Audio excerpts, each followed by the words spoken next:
Camera's live. Good afternoon, everyone, and welcome to the Electoral Area Services for January 20th, 2021.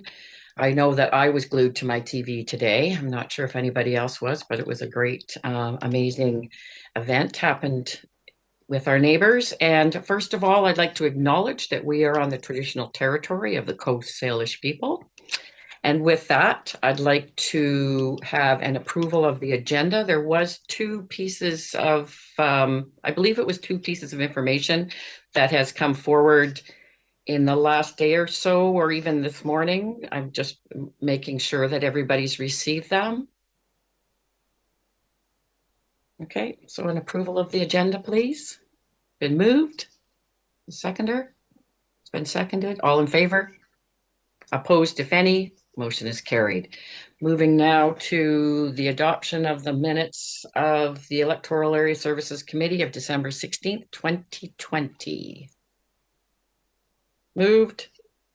Second. Any discussion? Seeing none, all in favor?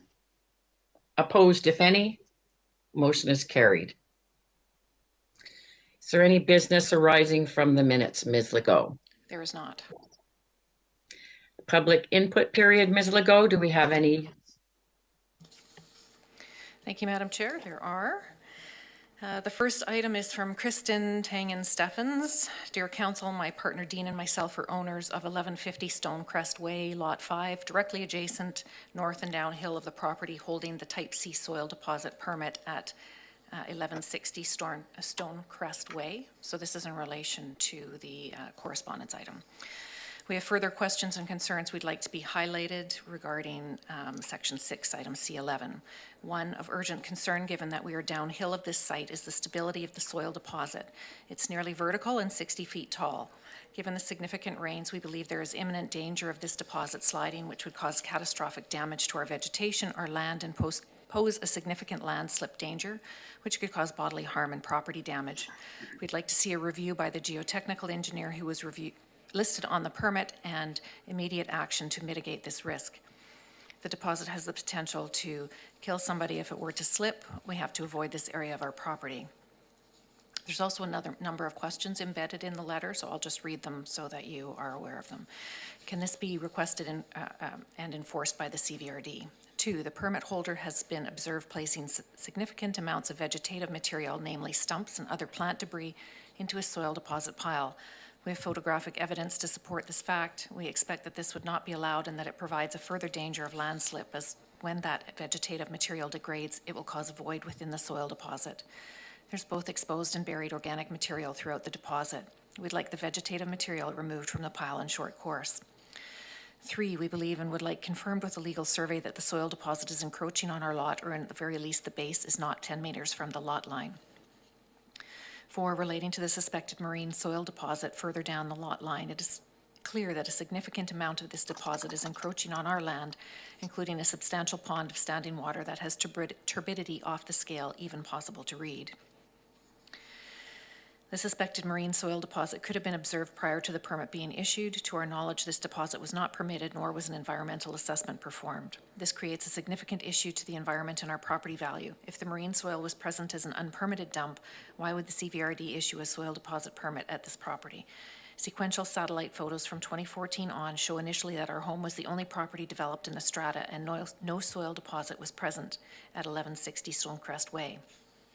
Later photos show the house present at 1160 Stonecrest Way with a marine deposit not yet present. In subsequent years, photos show the appearance of the suspected marine soil deposit. Later photos show the new soil deposit, much of which was placed prior to a permit being issued. The second item is from Bernard Yearlink regarding the same item, correspondence item 11. It baffles me why the CVRD allows fill dumping at an industrial scale in a residential area. There appears to be no oversight. There's been dumping of tree stumps and fill 10 meters high with no apparent compaction and with extremely steep slopes in danger of slumping onto the neighboring property.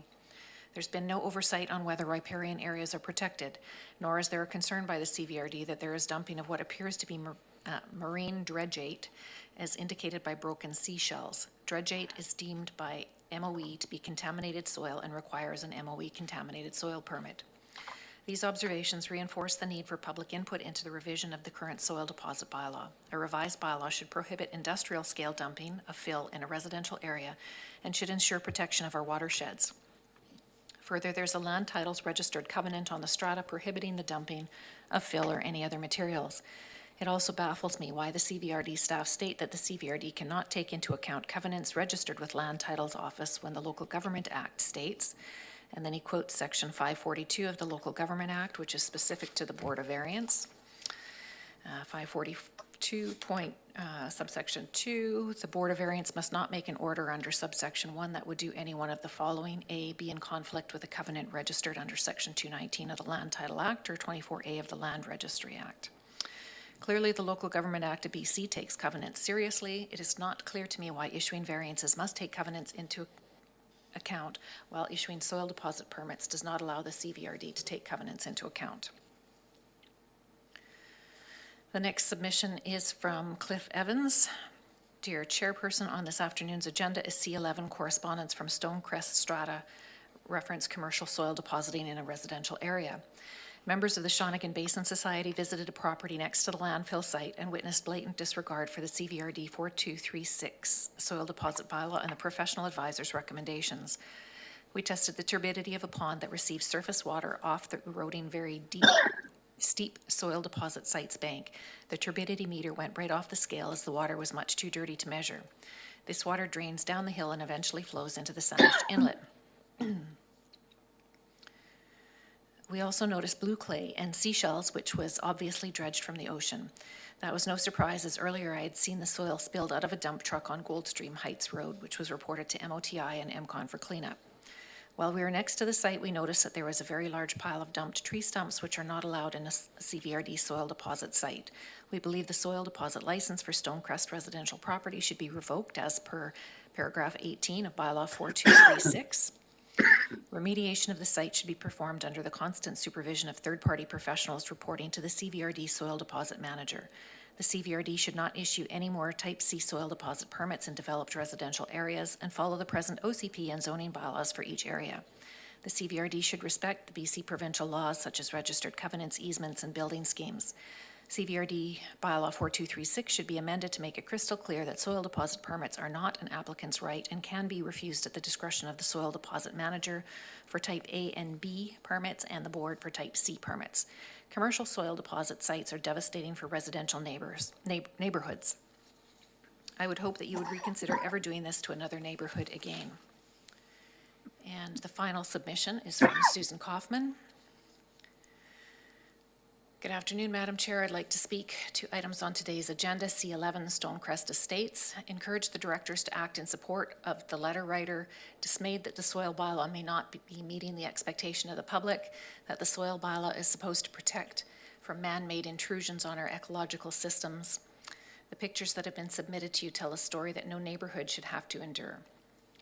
And with respect to item R4, RZ 20C02, Cobble Hill Road, commendable that the applicants have sought a rezoning. Wish to bring to your attention the November 4th, 2020 EASC report. MOTI concern for parking and sightlines. Have they been addressed? Other uses on property, while valued and attract persons to the area, shouldn't the owner of the property be encouraged to ensure all uses be brought into compliance with CVRD bylaws? And that concludes public input period. Thank you, Ms. Legault. I see a few microphones on Mr. Hatami, and I'm not sure if Mr. Schumacher his stays like that or not. So we have some microphones that need to be turned off. Thank you. Now, Director Acton. Comment about the first public input. Did we get a copy of that email? It was really hard to follow along when referencing photos. I believe we did get do we have a policy around public input? Does it get forwarded to all of us before it's read out? I think it did. It does not, through the chair. The photos were attached to Mr. Evans' email, which I believe was distributed on his own accord to all directors. I did see photos, and that was some of the information that was sent. So it's in Mr. Evans's email. Okay. Thank you. Okay, we can go on now to delegations. Ms. Legault?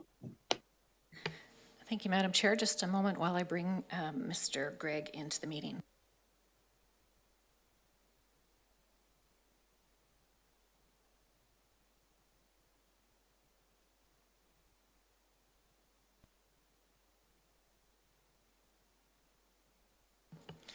Item D1 is Rogers Communications, Inc. regarding Rogers' intention to reconsult the Cobble Hill community regarding a proposed communication site cell tower at 1345 Fisher Road. And Brian Gregg is here to present. Perfect. Thank you very much. Will I need to share my desktop to share the slide deck, or do you all have that in front of you? If you do have a PowerPoint presentation, do you want to share it? Yes, I'm just trying to if you could, that would be great. Thank you. figuring out how to do that here. Pardon me.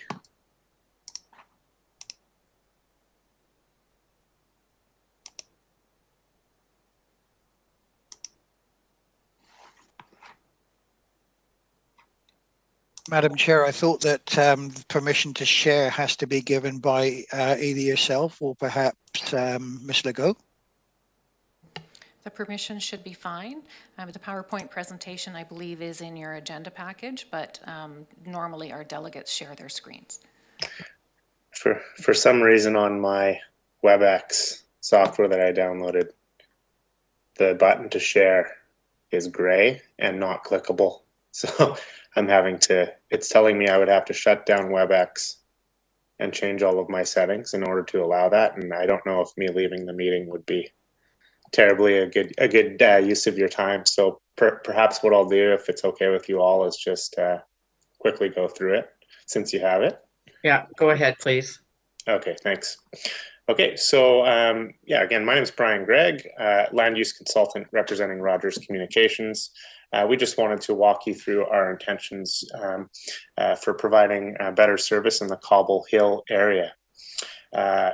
Going to the agenda page, my second slide, basically I'll run you through what our objectives are, a little bit of history and context, provide you with basically our rationale for a specific proposed tower location, and then conclude with a request to basically reconsult the community on this location.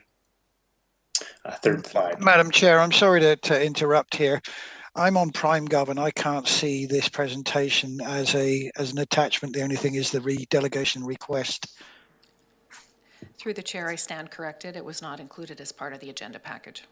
Okay, so is there a possibility that we could go to the delegation 2 while Mr. Gregg fixes his dilemma with the PowerPoint? Is that a possibility?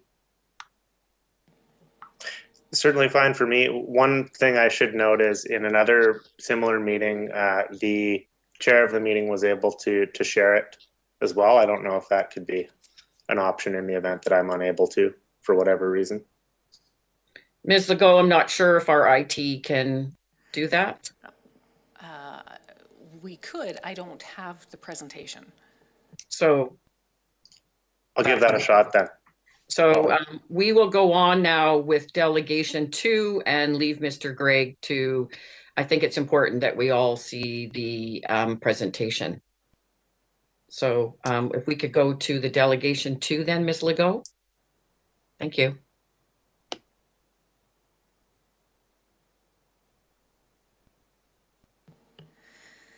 Delegation number 2 is Paul Williams, Saltaire and Area Pickleball Cohort regarding the volunteer pickleball lining on the existing roller ball hockey court at Centennial Park in Saltaire for information. Okay. Good afternoon, Madam Chair and Electoral Area Directors. I'm Paul Williams, and we'll be giving a slide presentation on Saltaire Pickleball. So I'll go to the share here. Just wait a minute here. Thank you, Mr. Williams. You have 10 minutes. Okay. Go ahead.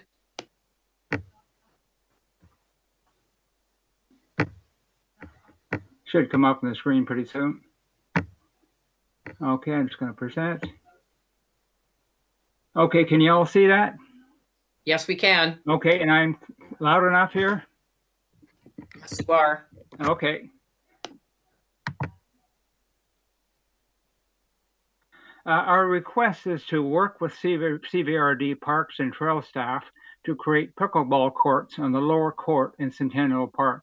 That's the old ball hockey, roller hockey court. Secondly, to have the CVRD allow volunteers to paint pickleball lines on the court and work with CVRD staff to find a place to store portable nets. Who we are, I appear on behalf of more than 44 now local pickleball players who have come together offering to help the CVRD create a pickleball facility in Saltaire Centennial Park. Pickleball, as you know, is often identified as the fastest growing sport in the US and Canada. It's a sport that attracts former tennis, squash, badminton, and racquetball players. An easy learned game allowing seniors to work on their balance, agility, reflexes, and hand-eye coordination without overtaxing aging joints. Pickleball, in 2017, there were more than 60,000 players in Canada, and it's still growing, and is growing here in the Cowichan Valley. And hopefully we'll get it growing in Saltaire. It makes efficient use of court space, allowing 16 players to occupy the same amount of space as 4 tennis players. It allows people to be active while they remain in their bubbles and physically distanced from opposing players. It provides a healthy, active social lifestyle for seniors and younger players. The tentative plan is to paint pickleball court lines for 4 pickleball courts on the lower, seldom used roller hockey court. To use portable nets so the lower court remains a multi-use sports court for roller hockey, basketball, and pickleball. To start by using 2 pickleball courts on the west side to hit the longitudinal crack on the east side and to ensure social distancing during the pandemic. The location is pretty good. It's fine for pickleball as is. The slope is more than 1 degree, so it's going to dry quite quickly. There's washrooms, electricity, water, picnic area, ample parking, and playground all nearby. It's surrounded by an 8-foot high chain link fence, which is in good condition. The location also allows pickleball play on a north-south orientation, so a lot less sun in your eyes. The neighboring houses are far away, and the parking lot, fields, hedge, and trees provide a buffer. Noise would not be a problem. Very little debris from surrounding vegetation. Separate from the tennis court, which precludes conflict and confusing court lines. Adequate space for 4 pickleball courts. You see that we have 5 feet laterally between the courts, which is the same as it is indoors at the Frank Jameson Community Center. There's a good 20 feet between the ends of the courts, and there's over 12 feet between the baseline and the fence at the end.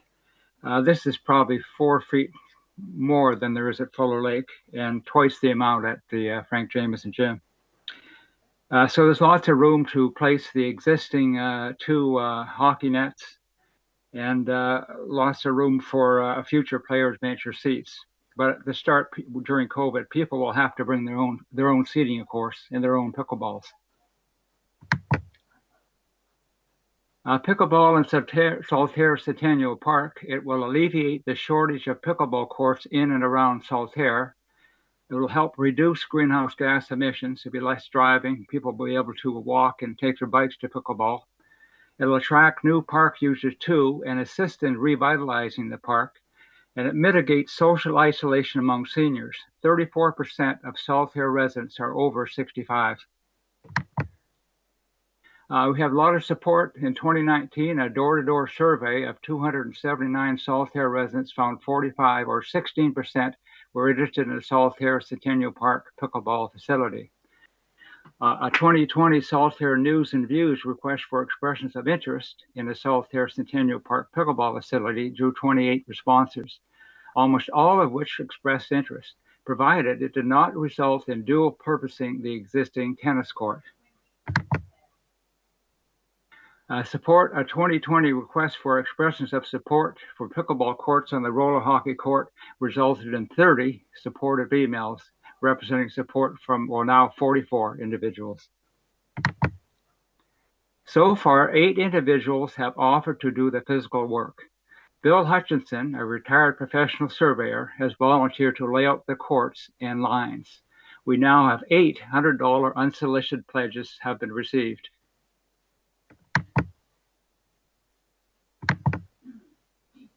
I guess we're at the closing.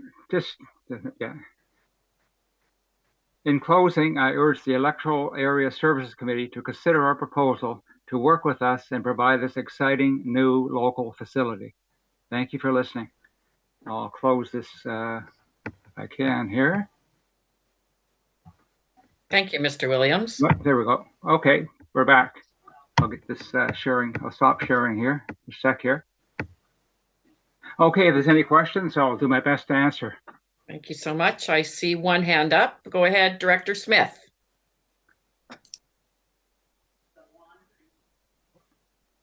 Thank you. Thank you, Mr. Williams, for your presentation. I've received multiple emails regarding pickleball in Centennial Park and the support for it being put on the lower courts that are underutilized at this time. This is an exciting project for Saltaire. We are working on the Centennial Park revitalization. I think it started in about 2017, and with COVID, it's running a lot slower. This is an opportunity to get our community out in the community and getting fresh air, exercises, and some social interaction. I'm so impressed with the number of people who have stepped forward to volunteer to paint the lines and the donations towards purchasing the removable portable nets. I think that's really shows a sincere interest and working towards making the effort that taxpayers are always working to keep our budgets within line, and this is a perfect way with volunteers. I'd really thank you, and I'd like to see if staff can figure out how we can do this, because this is a great addition to the community. Okay. I just have, I think some of my slides didn't show up here, unfortunately. I lost them, but the cost, there would be little cost to the CBRD. We have a lot of support already in donations. And the only cost would be water. We're going to power wash along the, just along the lines. So it's about 198 lineal feet per court, 2 inches wide. So about 33 square feet of power washing per court. So we'll be using very little water there. And lines, of course, will be done by professional surveyors, so they'll be pretty straight and even, I'm sure, like, you know. And I have talked to the town Ladysmith and also the Tomco Sports in Richmond and to get the right type of paint to use. Thank you so much, Mr. Williams. And I'm sure the committee, go ahead. Director Salmon, you have a question for Mr. Williams? Yes, I do. Thank you, Mr. Williams, for your presentation. Yeah, Saltaire Centennial, I noticed on our visitation statistics for CBRD parks, it was one of the few that actually showed a decrease in the last 8 months, I think. So be useful. Seems like a good candidate for additional use. The question about pickleball, we have a very active group here in the South End. I'm in Mill Bay. We'd like to do a similar thing, so hopefully we can work together. But my question specifically, well, first I'll just say Coverdale Watson Park here in Cobble Hill has an actual wooden storage. You probably know, but it's a place to store the nets when they're not being used. So there's a precedent for that. But does the facility you have, is it fenced completely all around? Oh, the at Saltaire Centennial Park, yeah, the hockey court is fenced all around, and there's 2 gates. Right. Okay. So I think that's important too, from what I understand from staff. So unless staff wants to jump in with more information, that's the end of my questions. Thank you. Thank you very much. I do. Coverdale Watson Park is Cowichan Bay, and yes, we have a building and a tennis court was altered for both tennis and pickleball as well. So, Director Smith? Yes, in Centennial Park, we have a green metal container that might be possible, or the concession stand also is nearby. The ball teams have, at the end of their dugouts, a couple of locked areas that I think are really not well utilized, and there's a possibility of utilizing maybe one of those. Maybe we could just ask Mr. Farquhar if this is a possible project that we could get started on in as soon as the weather permits. Mr. Farquhar? Not seeing that, but maybe offline you'd be able to. Oh, there he is. Hello. Yeah, good afternoon. Thank you, Madam Chair and Committee. Certainly, I know there's a presentation this afternoon, as noted also by Director Smith. We are currently engaged in the Solitaire Centennial Park Revitalization Plan. I believe also on the agenda today, there's some minutes from recent Solitaire Advisory Park Commission meetings with some feedback on the referrals through the committee and board about that plan. So we'll certainly want to follow up with the area director with respect to the committee with respect to the revitalization plan, and how and when pickleball, in terms of the support within the community, can be incorporated into the park as well. So with that, I think we'd be looking at staff for overall direction in terms of the plan and how pickleball folds into that in terms of opportunities. So. Great, thank you so much, Mr. Farquhar. No, Varia. Oh, we have someone on the line. Is that an applicant, Ms. Legault? Yeah, I'm in It is. I R1. will be moving him into the lobby again. We had a little glitch with our lobby. Sure. Yeah, I got cut off. Okay, you're coming. You're going to go back to the lobby and you'll be back soon. I'm turning now to Delegation 1, Mr. Gregg. Are you ready now? I'll give it a shot. Just hold it just a second. I had a hand up. I have Director Smith. I'd just like to thank Paul and the group that have really hard. So thank you very much. Yes, our virtual clap. Thank you so much for your wonderful presentations, Mr. Williams. You're welcome. And now we'll go ahead with Delegation 1, Mr. Gregg. Excellent. Okay, I'm going to try to share my screen now. I've done so, and hopefully you can all see that. Yes, we can. Excellent. So thanks very much for your time, and sorry for my fumble there. Again, my name is Brian Gregg. I'm a land use consultant representing Rogers Communications. And we just wanted to present to you today some information with regards to our intentions to propose a cell tower in the Cobble Hill area. So on the agenda, I'll run through what our objectives are, a little bit of history and context, our rationale for why we have selected a certain location, and then a request to commence our consultation process. So effectively, Rogers does not have dependable wireless service in the Cobble Hill area. We do receive a lot of community members submitting complaints and requests for better service. And as you can imagine, during the COVID pandemic, this is only escalating with people working remotely and having sometimes issues connecting to the wireless network. And so in order to resolve this, we do need to install some supporting infrastructure. And actually, we have been, although off and on, looking for a solution since around 2014. And so we're hoping to finally come to a solution. Going back for briefly a little bit of history, we did secure a right-of-way agreement with the property owner at 1345 Fisher Road back in 2014. And basically, it's an industrial zone property. And we did consult the community back in 2015, and we were unable to receive land use concurrence from the CVRD board.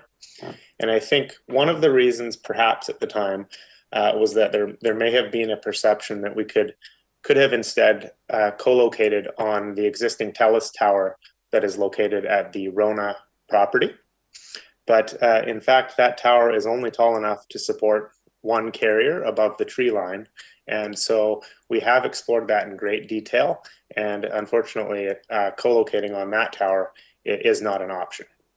And so basically we've recently reached out to your staff, your planning staff, and it's come to our attention that perhaps a new strategic plan has been adopted by the CVRD, and it contains a policy directive that appears to directly support enhancing regional connectivity and to pursue options for that. And so we're hoping that our proposal to come forward again with the same proposed tower might be very timely. So the subject property, as I mentioned, is industrial zone. I-1E Fisher Road Industrial Zone specifically. All the adjacent land uses are industrial or warehousing. There's quite a lot of mature trees in the area that would block probably at least the lower half of the tower from most vantage points. As noted, TELUS does have already a similar facility at the Rona property, which is a few hundred meters away. So there is sort of that precedent there already. And what we're looking for is basically a solution that will be tall enough that it would accommodate good coverage for Rogers, but also if there is another carrier that wants to come along in the future, that there would be perhaps space on the tower for them as well. That way you wouldn't have, continue to have the proliferation of more towers serving the same area. So here's just an aerial photo and a zoning map giving you the lay of the land along Fisher Road in the industrial park. I've provided a couple photo renderings as well, before and after. On the right side there, you can see the monopole structure in amongst the trees. This is a view looking north from Fisher Road. And here we're showing again a photo rendering looking west from Fisher Road. And this shows what we would call a monopole type structure. And it's been selected because it is the most slender structure type available. And actually that's what TELUS has at the Rona property as well. And it's been painted green, so we could paint it whatever color would be preferred. This didn't come through as clearly as I would have liked, but effectively it just shows that from within the core part of Cobble Hill, the tower wouldn't be visible at all. The trees are just too tall. This is a site plan of the subject property, 1345 Fisher Road.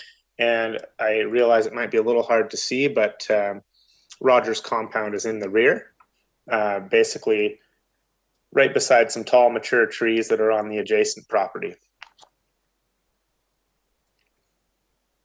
Here's a tower profile drawing showing a 50-meter tall monopole structure. And again, that height has been selected to accommodate enough space above the trees for Rogers, and then potentially, if there were another carrier, for them as well. As you're probably aware, Shaw and Freedom Mobile and perhaps other new entrants are also looking at times to service various parts of the community. So we do try to build our infrastructure so that it's sensible and could potentially allow co-location. Here's a coverage map before and after. Basically, at a very high level, the blue and I guess azure color or turquoise color is very good coverage, and red and yellow are poor. So you can see this would provide very good coverage throughout much of Cobble Hill, as well as along the highway. And so really the main reason we're here today, other than to share the information, is to request to redo our consultation process. We do still think that this location, if there is going to be another communication site in Cobble Hill, is probably the most practical spot for it. And the process that we would go through is outlined on this slide. Basically, in the absence of a local tower siting policy or protocol, we're required to go through the Innovation, Science and Economic Development Canada default process. And that includes 3 steps. There's basically a newspaper notice, and a notification to area residents within 3 times the height of the tower. So for example, this one would be 50 meters tall, so the radius would be 150 meters. And then at the end of it all, we would summarize the results of that consultation and come back to your board for a request for land use concurrence. So ultimately, the final decision effectively would rest with the CBRD board. And so that's the end of my presentation. And we would respectfully request support to reconsult. And I would be more than happy to answer any questions. Thank you. Great, thank you very much. Mr. Gray, could you take down your presentation and I could see my colleagues and see if there's any questions for you. There we go. Dr. Wilson, go ahead. Thank you, Madam Chair. Thank you, Madam Chair. Thank you, Mr. Gray. That was a very useful information. And I as a as a contributor to other carriers, I'm in the Cobble Hill area, obviously, and I have very, very poor coverage. In fact, I'm thinking about going to an outside antenna just to pick anything up.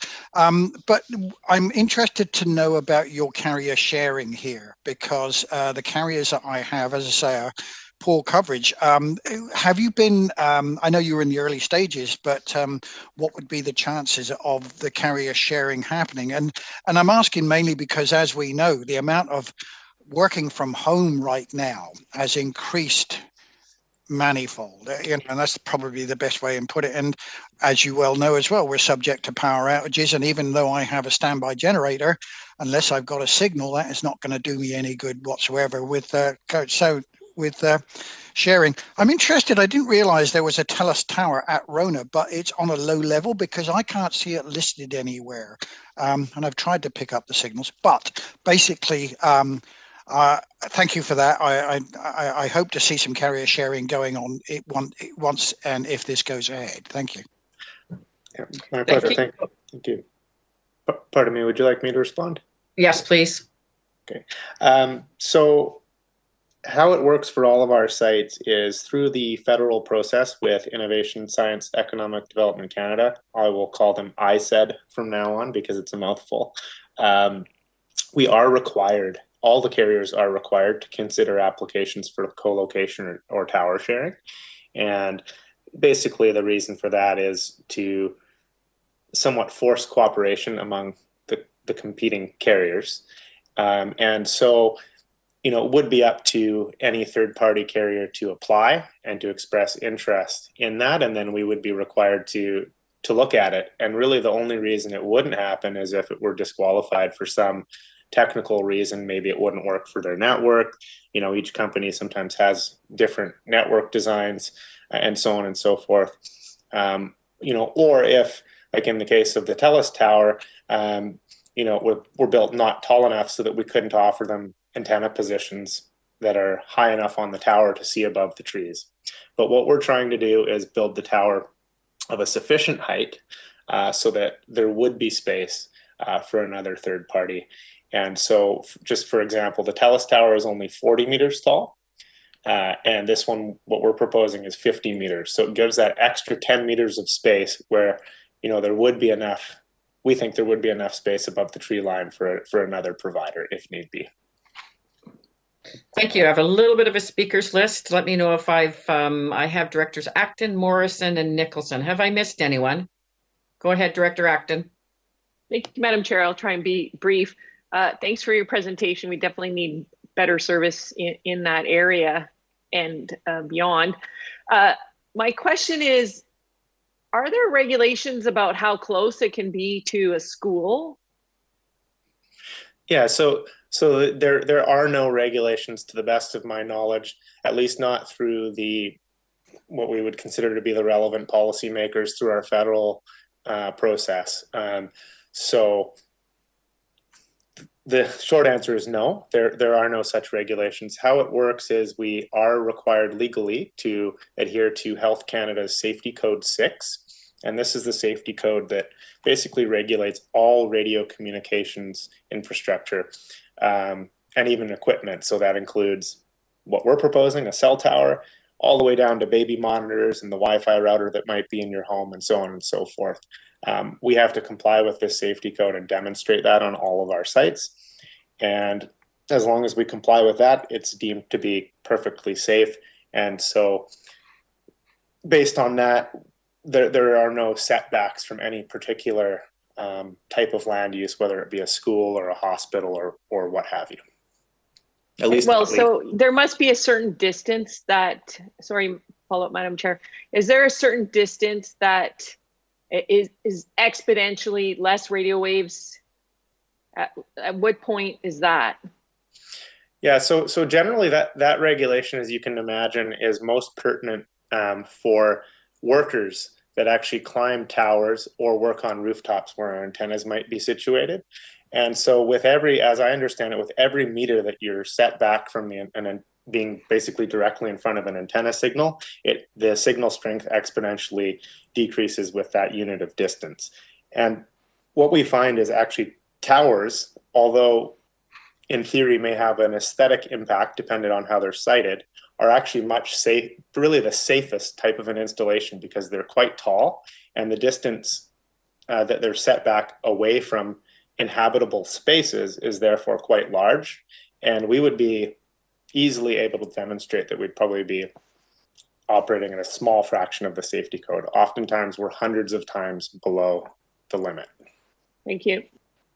You're welcome. Director Morrison? Thank you, Madam Chair, and thank you for your presentation. And Brian, I'm hoping that I might be able to contact you offline in regards to well, I refer to them as dead zone, but a area that lacks coverage of any sort, and perhaps we can talk another time or offline about that. But specifically, it's interesting you're resurrecting an old application, and I don't need to go over all of the pros and cons and the opponents and detractors views on this. It's been quite well researched, and I think COVID-19 and the people working at home have caused a huge spike in the demand for people to be able to access the internet remotely and the like. So my question is around demand thresholds. Is there something must have triggered your company to say, hey, we should go back and have a look at this? Or do you track inquiries for service? How do you and if it's proprietary, that's fine, but are you noticing that, can you demonstrate statistics or data that show that there's a demonstrated need for you to be going back to look at this area, and that there's far more demand outstripping what you might encounter in the way of detractors and people opposing another tower in that area? Oh, great question. So yes, really all of the carriers keep track of very objective data around network traffic, and also issues such as dropped calls or blocked calls on the network. A dropped call is a fairly obvious, you would know what that is, but a blocked call is even worse when someone tries to get onto the network and can't even place a call at all or access their data. And so all of that is logged. I don't know the extent to which Rogers would sort of share all of that data, but certainly it is something that's kept track of, and I'm pretty sure we could, provide that in some form to demonstrate why we're doing this. Effectively, there is poor coverage. There are a lot of dropped and blocked calls. We also keep a log of all the customer complaints and requests for service. And then, as I understand it, because we have a lack of infrastructure, the existing cell sites that are in the general area are at capacity and struggling to support the changing demand. So all of that is kept track of, and we could kind of package that up for you, I'm sure, and share it if you would like. Thank you. Director Nicholson, go ahead, please. Thank you. I would just be hopeful that in the consultation that the school, this would be fairly close to the Cobble Hill School, would it not? That they would receive notification. And my question is, when you have co-location on these towers, or it's an additive thing, you would have greater radio frequencies, would you not, when you have more than one service provider using the tower? So how the safety code works is exactly perhaps what you're alluding to. We are required to measure the cumulative radio frequency energy in any environment. So that factors in, whatever you may have from TELUS or other radio stations and broadcasters in the area, and that's always taken into account. Each company, as you know, operates on a different radio frequency, just like when you go to the radio dial in your car and change the station. Rogers is on a set of frequency bands and TELUS is on another one, and so on and so forth. Typically, they're operating at similar power outputs, so it's not necessarily the case that there's a higher radio frequency energy density. It's more just that there's different frequencies operating. We could certainly run those calculations, and we are required to comply. So we would be thrilled and happy to do that. And I think it's important that there is some transparency, that it's taken seriously. It absolutely is. And, we're confident that we could demonstrate that. Follow-up, Director Nicholson, go ahead, please. I just thought of another question I'd like to ask. Do you carry liability insurance that does not exclude health issues? The honest truth, as a consultant that only deals with the land use and consultation aspects of this, I don't know the inner workings of Rogers Insurance. I could certainly ask about that for sure. Thank you. Okay, seeing no other hands up, Ms. Legault, Mr. Gregg is requesting a request for consultation. Do we need a resolution to that fact?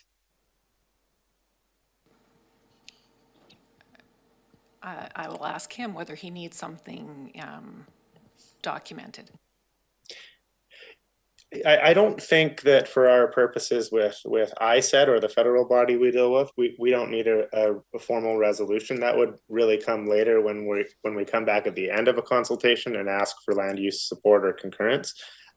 We would leave that up to you if you felt that was something you would like to do today. We just thought it would be, I guess, courteous, given the prior challenges with our previous consultation, that rather than just do it again without talking to your board and your committee, that we should share that concept. So we would defer to you as to whether or not reconsulting is acceptable. Thank you. I see that Ms. Cherolf has come on screen. Go ahead, Ms. Cherolf. Thank you, Madam Chair. Yeah, I think that Mr. Gregg has answered the question. I was going to essentially say the same thing, that the process, the federal process, only requires the statement of concurrence or non-concurrence at the end of his consultation process.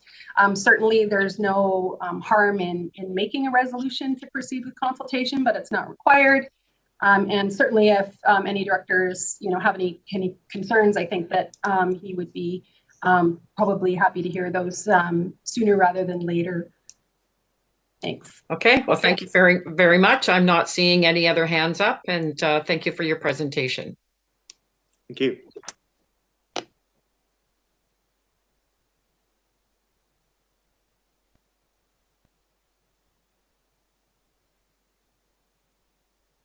Moving on now to correspondence. Ms. Legault, I was wondering if we could move C1 through C10 as a block. If there isn't any that need to be pulled, these are all grants and aid requests that were on our agenda. Is there any of the directors would like any pulled? Seeing that on call, it's just for information anyway, right? So I don't need, or no, do I need to move that? Go ahead. I'm going to move 1 through 10. Been moved, seconded. All in favor? Opposed, if any? Thank you so much. And then we have 11. And I think that we had already heard that as well, have we not, Ms. Legault? That was one of the presentations that we had heard earlier. C11 is correspondence for information, but there were public input period submissions on it. Thank you. Yes, we'll move on now to... Madam Chair? Yes. Go ahead, Director Acton. Thank you. I was actually hoping that staff would address some of the comments in it, such as the unstable slope and the signage.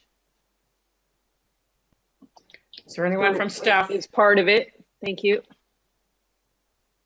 Go ahead, Mr. McDonald. Welcome. Yes, through you, Madam Chair. Good afternoon. As for specifics to a site that may have bylaw enforcement, I would be happy directed for something enclosed. And I could prepare a report for that if the committee wishes. Director Morrison? Yeah, I contemplating the appropriate of asking staff to respond to information provided as during correspondence. It would be more than appropriate for us to investigate the information that's been provided to us and for us to ask the staff to report back to us at a later date. But at this point, I don't know that it's a responsible thing to do to ask staff to respond to information that they have been able to individually verify and quantify. So, if Director Acton's looking for a report back to this committee, either in open or enclosed at a later date, I'd be more than willing to second a motion if she were to make it. Thank you, Director Morrison. I'm thinking that that's the direction Director Acton will be going. Director Acton? Thank you, Madam Chair. Well, no disrespect. I thought it was appropriate. I did speak to staff before this meeting, and I was just hoping to share with the public, because now it's come in open, what they're able to share about the property. And if they're not prepared, then I understand that. I guess we will ask for a report back. So and then I thought we were also able to maybe have a short discussion on the concerns here are that if people are not following the bylaw, that the permit should be revoked. And so my question around that is, what types of activities would actually cause the CVRD to revoke the permit? But I'm not. We can't have this conversation right now. I'm very uncomfortable with this, but I'm looking to Ms. Legault if we could go into closed, if there's going to be more discussion that is going to be had on this, or, go ahead. Go ahead, Mr. Crothers. Yes, Madam Chair, I think it would be advisable, given that this is a bylaw enforcement matter, that the committee request staff to report out in closed session so that we can give a full, thorough report back to staff, or sorry, to the committee. Okay, so I'm seeing Director Acton. So we do have a closed session today. Can we just have a verbal report then at this time to address the correspondence? Mr. Crothers, I'm not sure. Madam Chair, that's going to depend on, I would like to consult with staff as to whether they're prepared to provide that kind of a report on short notice. I know that they're aware of the correspondence, but I would want to consult with staff first. At the very least, we can bring it back to the next EASC meeting. Maybe that's where we should leave this now for the next Electoral Area Services Committee. Do we need a resolution, Madam Chair? Yeah, I'm seeing hands all over the place. Director Salmon? Yeah, I'd just like to agree with Professor Acton. I've had a lot of people ask about this and ask troubling aspects. So whatever we could hear from staff in open or in closed, the information, I imagine they have some information. Appreciate that. Okay. Okay, Director Wilson? Yeah, Madam Chair, thank you for this. And I appreciate that the staff need to look at this before they give a response of any kind. But in the meantime, will this delay in responding mean that more dump trucks are coming in every day? Because as I understand the situation, there is still dumping going on there. And the longer we delay getting the questions answered that Director Acton has brought up, the more soil may or may not be dumped at that place. Is that the case, that dumping will still go on? I believe it would continue until it would continue. Yes. I'm seeing a lot of microphones on. I'm getting feedback. So if people could shut their microphones off, please. I'm sorry, Madam Chair, as a follow-up, please. Yes, go ahead. I have Director Nicholson as well. Yeah, and this is what concerns me, that this has been going on for some considerable time and there is dumping going on.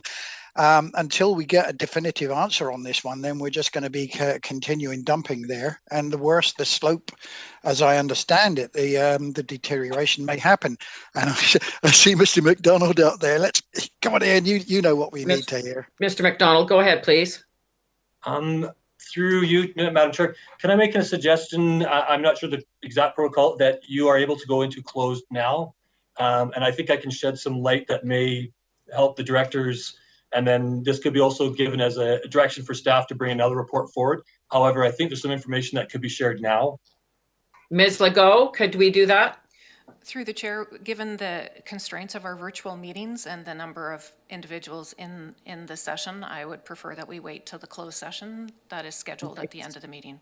Okay, so we will move that. We will have Mr. McDonald on our closed at the end of the meeting. Director Morrison. Move that this item be referred to closed session following today's open session meeting. Seconded. All in favor? Opposed, if any? Motion is carried. Moving on now. Information items. We have, everybody has seen them. Any questions on any of the information? Director Acton. Director Acton. Thank you, Madam Chair. I had a question on the APC comments from Shawnigan Lake. Go ahead. Sorry, I'm just going to call it up really quickly here. It was, sorry, bear with me. Is this a question for staff? I'm trying to pull it up. It's under note. It says, there's a note in here from the APC. It will be for staff. It says, the will of the APC is that for applications where Area B is the lead, all APC members should be invited. However, it is understood that only joint APC members would have the right to vote. So I'm not sure if the APC is requesting this, or do we have a policy? I'm hoping that it's fine for the whole APC to attend and we just follow the original bylaw where only the 5 representatives would be able to vote when it's a joint APC. But just wanted to be able to clear that up now, that with WebEx, that everybody would be invited. The exclusion of members, it doesn't really bode well with the group. Ms. Cheroff. Thank you, Madam Chair. I see no reason why the invitation to that meeting couldn't be extended to all the APC members, with that understanding that only the joint members would vote. Okay, so would that be clear to any of the planners that are organizing the APC meetings? Yeah, we'll ensure that they're aware of that. Great, thank you. Thank you, Director Acton. Seeing no other questions from information. Oh, yes, go ahead, Director Smith. Yes, I'd like to refer to information 2. It's number 3, but the document that should be under number 3 is really under number 2. They've been somehow reversed in their in that. In the Saltaire Community Parks Advisory Commission, the motion to endorse the CBRD to proceed with conception plan based on information to date and to be put to the commission for further discussion. This is a really great item that's moving forward, but it's moving slow. I think that the Centennial Park revitalization started maybe back in 2017. We're now up to 2021. We have a group of volunteers that are absolutely dedicated to working, costing zero to minimal funds to put in pickleball courts. This is an opportunity for them to see if pickleball is something that would be part of the revitalization plan. And I would like to see the pickleball move forward as quickly as possible so that we could see if this is something that will move along with the revitalization plan. And I would like to endorse that at this time and make a recommendation that the pickleball be moved forward at this time. And I'm just wondering, how do I move that along? Ms. Legault? Through the chair, I'd be looking if Mr. Farquhar was had any comments on this.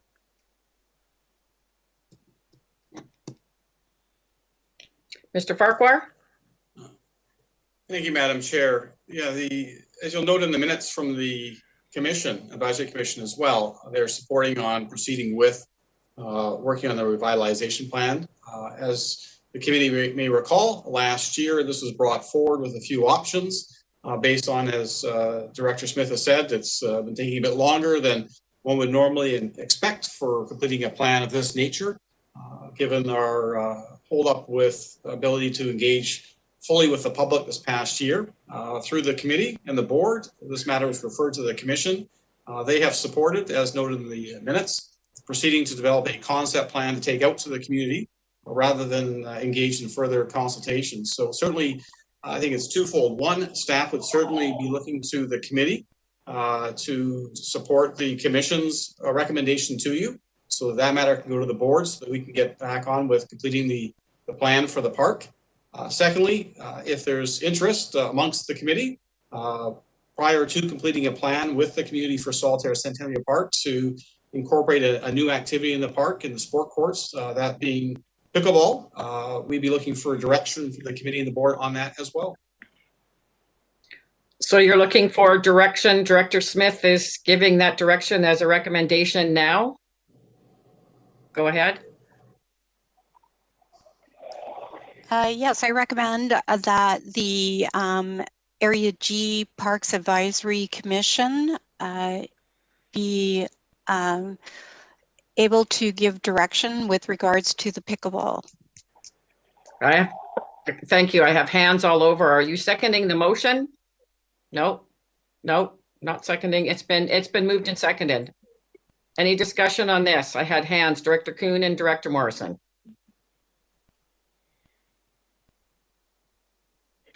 Madam Chair, it seems to me that we get bogged down at the EAS with discussions about items that should be discussed between the individual area director and a department. And once that discussion is finished and there's a resolution to be made, then it comes to the EAS.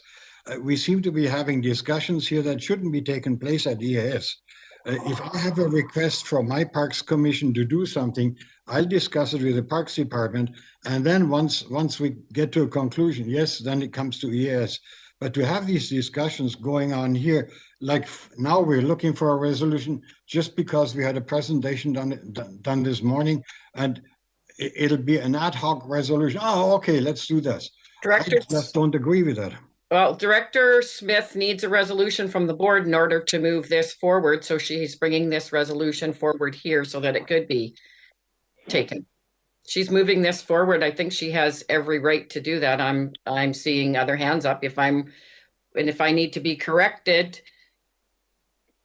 I see Director Morrison.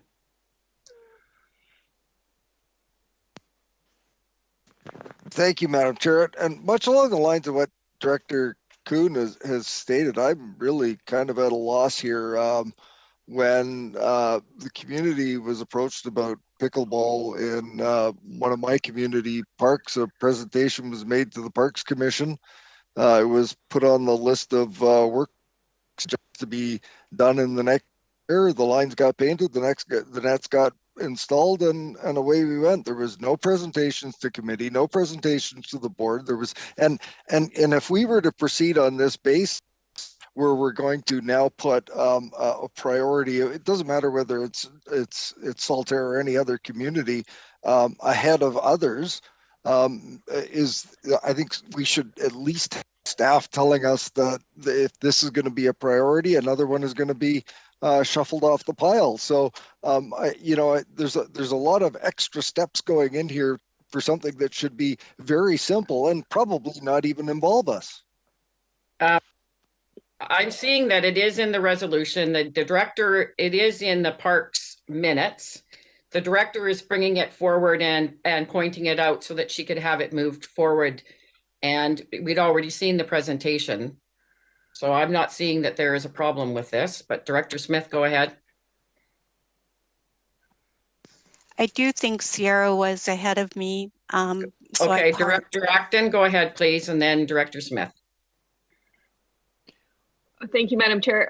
I'm just concerned what's the basis of our decision here? If staff needs a resolution from us, yeah, exactly. Does that mean other projects are going to be pushed down the pile? Like, if this is part of the work plan, I believe we should just let it all unfold how it's meant to unfold.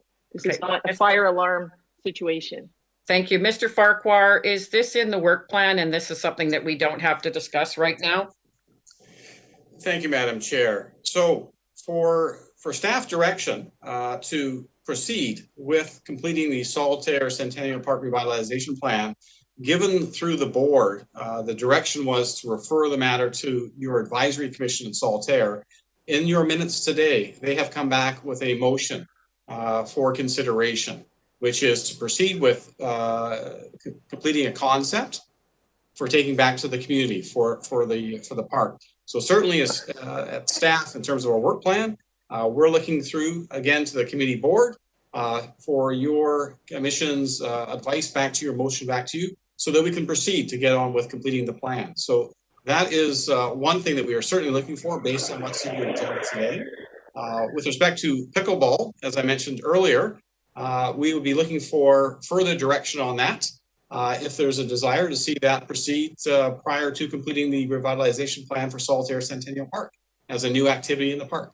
Thank you. That is what I thought. So it is correct that we now make a resolution for that so that you have direction. Thank you. Go ahead, Director Smith. Yes, with COVID and the pandemic and the virtual meetings when it comes to our parks missions, they're unable to meet unless there is a direction from the EASC to have them meet to have a discussion and come back with a recommendation. Presentations have been advised by Mr. Farquhar that they need to come to EASC and that they don't go to the Parks Commission with a presentation.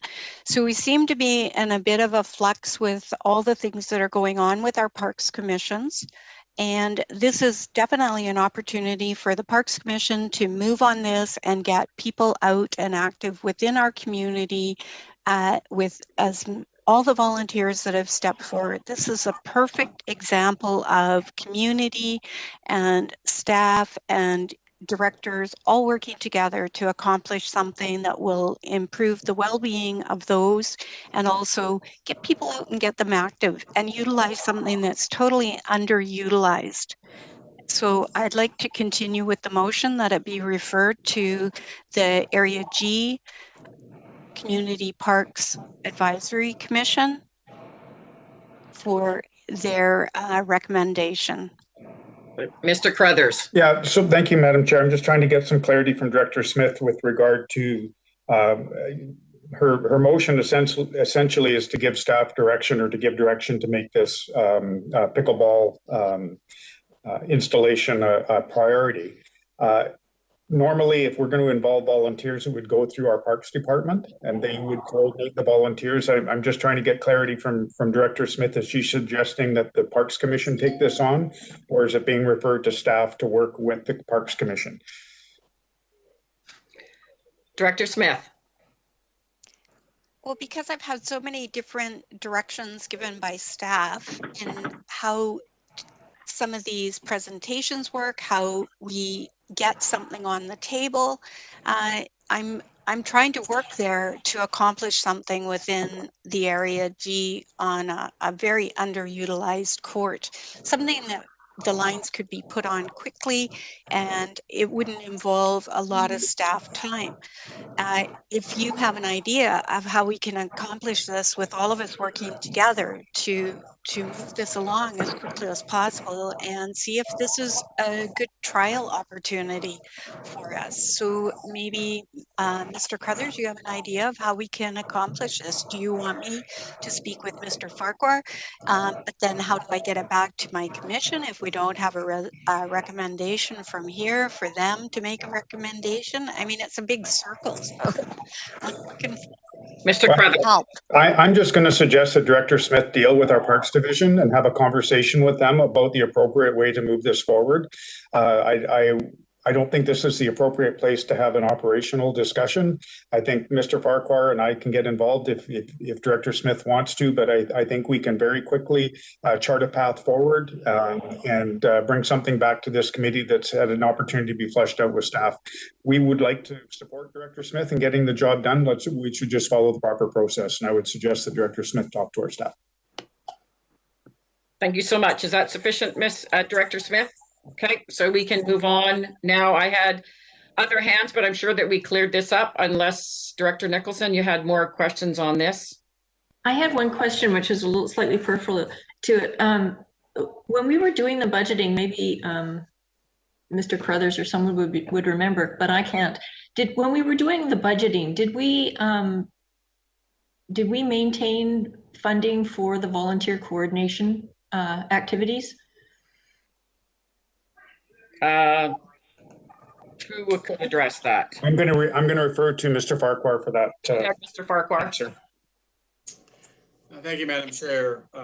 For the 2021 budget, through Community Parks, Function 279 Parks and Trails, the committee direction thus far has only been to fund for the mat leave provisions for the position. So for 2021 currently, there are not funds for the Parks Volunteer Coordinator program this year at this point in time, based on where the budget's at.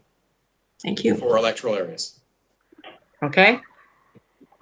Seeing no other hands, we can move on to R1. Ms. Legault. Thank you, Madam Chair. R1 is a staff report from Development Services on application ALR 20C01 for 3730 Telegraph Road, and the applicant, Bill Verhey, is in the meeting. The proposed recommendation is that it be recommended to the board that application ALR 20C01 be for the deposit of soil within agricultural land reserve be forwarded to the ALC with a recommendation for approval.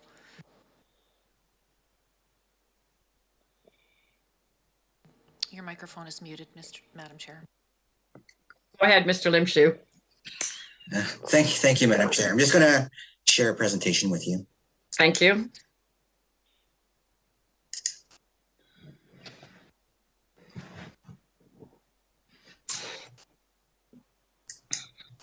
Can everybody see that? Oops. Yes, we can. So item R1 relates to application number ALR 20C01.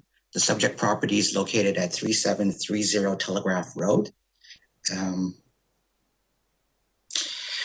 So as outlined in the staff report, in November of 2019, the Agricultural Land Commission issued a stop work order for the placement of unauthorized fill on the subject lands.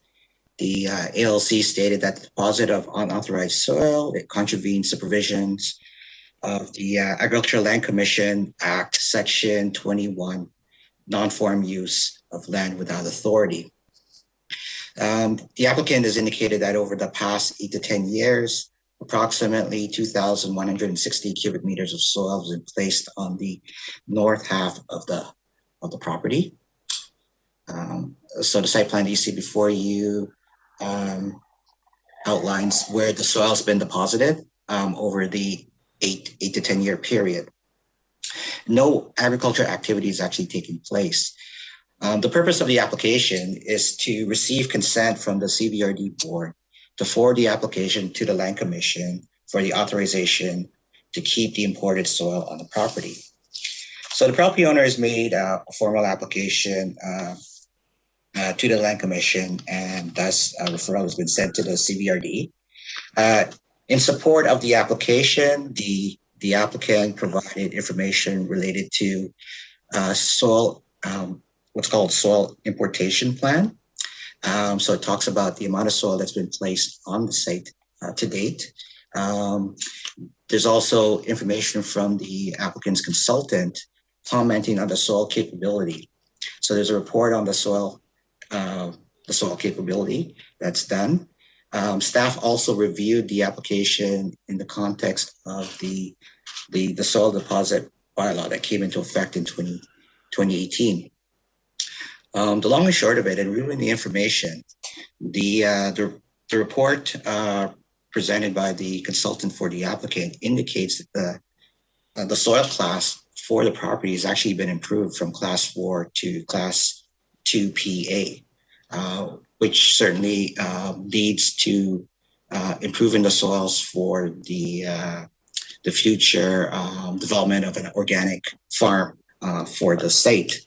The report actually goes further and makes suggestions with respect to further improvements that could be made to increase or improve the classification even further. In reviewing the information provided, staff is of the opinion that it should be recommended that the application be forwarded to the Land Commission with a recommendation to approve. With that, I'll open it for questions. Thank you so much. If you can lower your presentation. I look to the committee. I see Director Wilson, the area director for this application. And do we also have the applicant is on the phone, Ms. Legault? Yes, I am. Okay, thank you. So if there's any questions for the applicant, or did the applicant, do you wish to add anything? Yeah, I guess it's all right, but my thing is the CVRD didn't have a soil placement permit in place when I brought the soil in. I did call CVRD before I started, and it was because there was water running across my septic field, and he said there was nothing they could do. And I go, what am I supposed to do? Just bring in fill.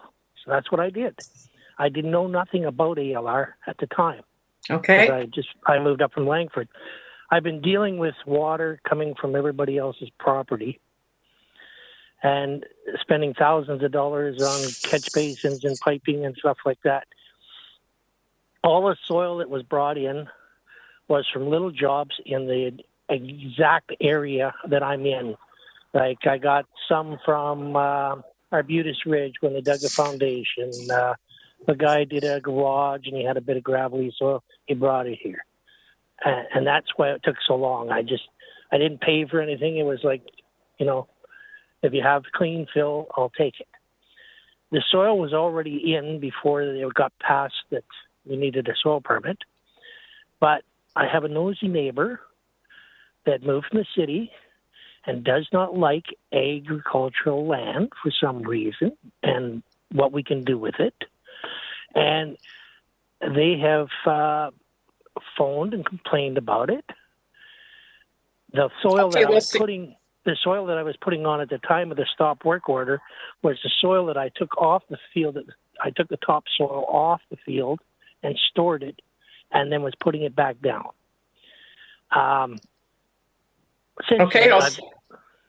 Go ahead. Since then, I've put it all back down, and I called the ALR because I had decomposted horse manure here that I wanted to spread and got permission to do that, so I've done that. And the field is all leveled and it's in green grass. Okay, thank you so much. There might be some other questions for you. Now they've called again. They called again complaining that I was dumping water on their property. Someone from Water and Forest or something like that come out. He walked around my whole property and he says, well, water doesn't go uphill. the person that complained is uphill from me. Okay, thank you so much. I'm looking to the director of the area. Okay. Thank you, Madam Chair. This one's fairly straightforward and I don't see a problem with it. And I would move option 1, which is the recommended staff.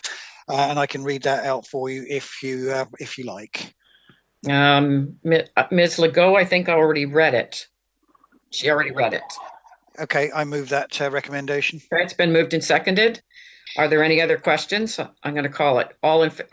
Just a second. Sorry, I'm getting everyone confused. Is there anyone that needs to ask a question right now? Director Salmon and Director Nicholson. My apologies. I just saw hands and wasn't sure if they were ready for the question. Go ahead, Director Salmon. Thank you. So just a question for staff for clarity. So option 1 is forward with a recommendation for approval, and option 2 is without recommendation for approval. Just remind me what's the say we did without a recommendation. Does it come back later? Did the ALC need our approval, or how does it work? No, the Land Commission does not need our approval. Certainly, the committee and the board could ultimately forward the application as is without a recommendation, and leave it to the Land Commission to decide whether or not they will ultimately approve the application. So why do we follow up, Director Salmon? Yeah, thank you. So what's the advantage over? Why do we recommend option A? You know, I think this situation is fairly unique in the sense that when we review the site, you know, certainly the goal is to take a look, ensure that the quality of the soil, the capability of the soil for growing is being improved. But I think the other thing that the other issue that we were looking at too is making sure that it complies with our current bylaws, i.e. the soil deposit bylaw. And so by recommending approval, we're basically saying, yes, you know, it complies with the CVRD bylaws and goals objectives with respect to enhancing agricultural land for production. Thank you. Director Nicholson?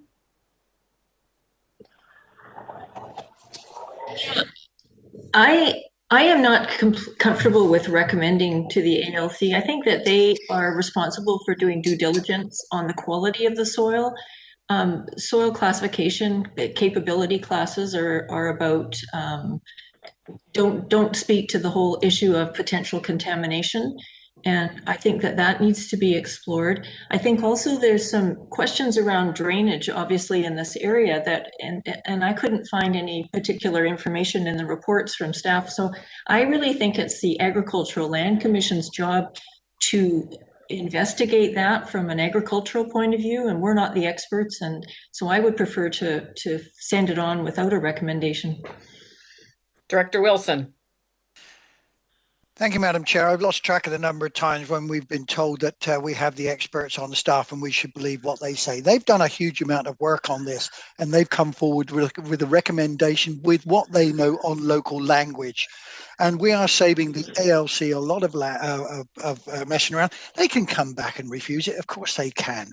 But you really want to go along this road where we do nothing at all and just say, oh, we're not the experts, when we're told over and over again we are. Let's get this straight.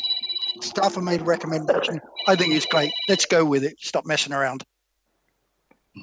Okay, I don't see any other hands up. I'm going to call the question. All in favor?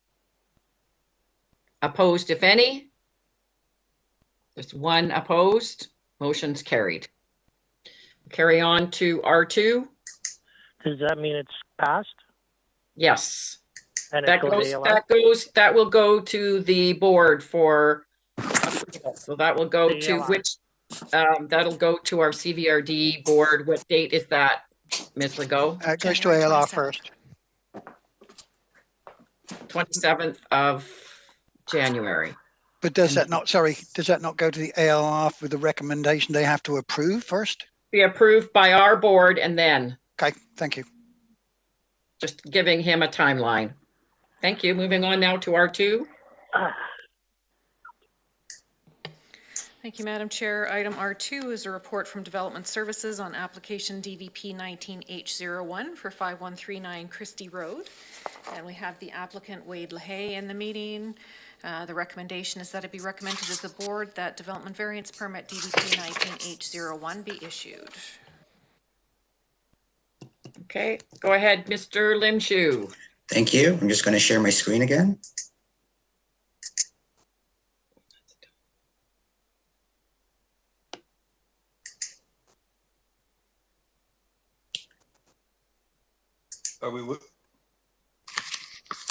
So application R2 relates to application number DVP 19H01. The subject property is located at 5139 Christie Road.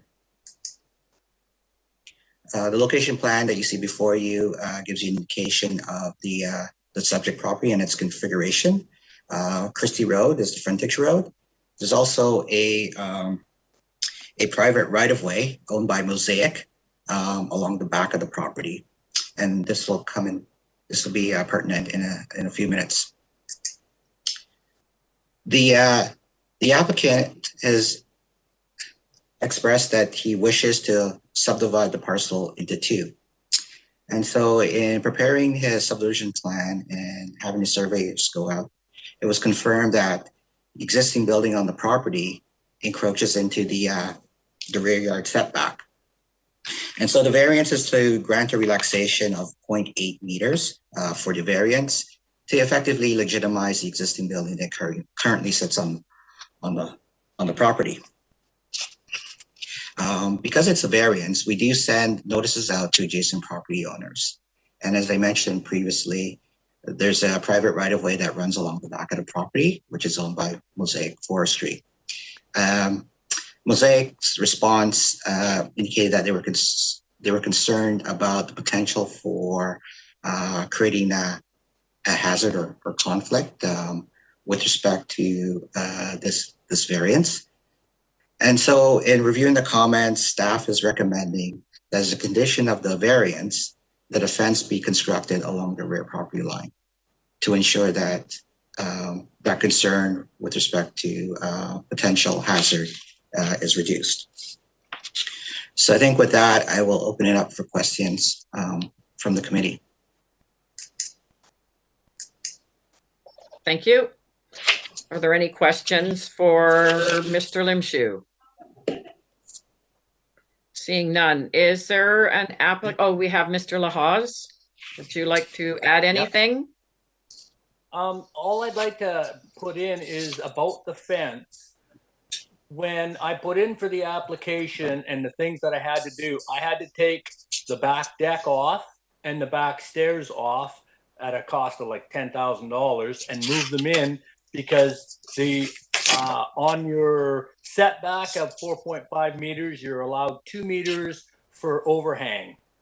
And they said I could not go past that, and I'm not past that. So my back step is no further exceeding any distance that it would normally, even if my building was online. So I'm just wondering if that still means I still have to have the fence. Mr. Limshu. The variance again relates to the existing building. We do acknowledge the fact that some work has been done to reduce the staircase to make sure that that is in compliance, but the main building would still require the variance. And so again, just in reviewing the comments from Mosaic, staff is still of the opinion to have a fence along the back. Now, certainly the committee and ultimately the board could approve the variance without the requirement for the fence. That would be great if they would. Because I don't step out, when you step out, you actually step out closer to my building now than you ever did because you come out sideways, not straight out the back. But I am hearing from the neighbor that it reduces conflict if it's fenced. But I will turn. Is there anyone from the committee that wishes to ask a question? Seeing none, and this is area, whose area? H. Department. Yes, you want me to make the motion?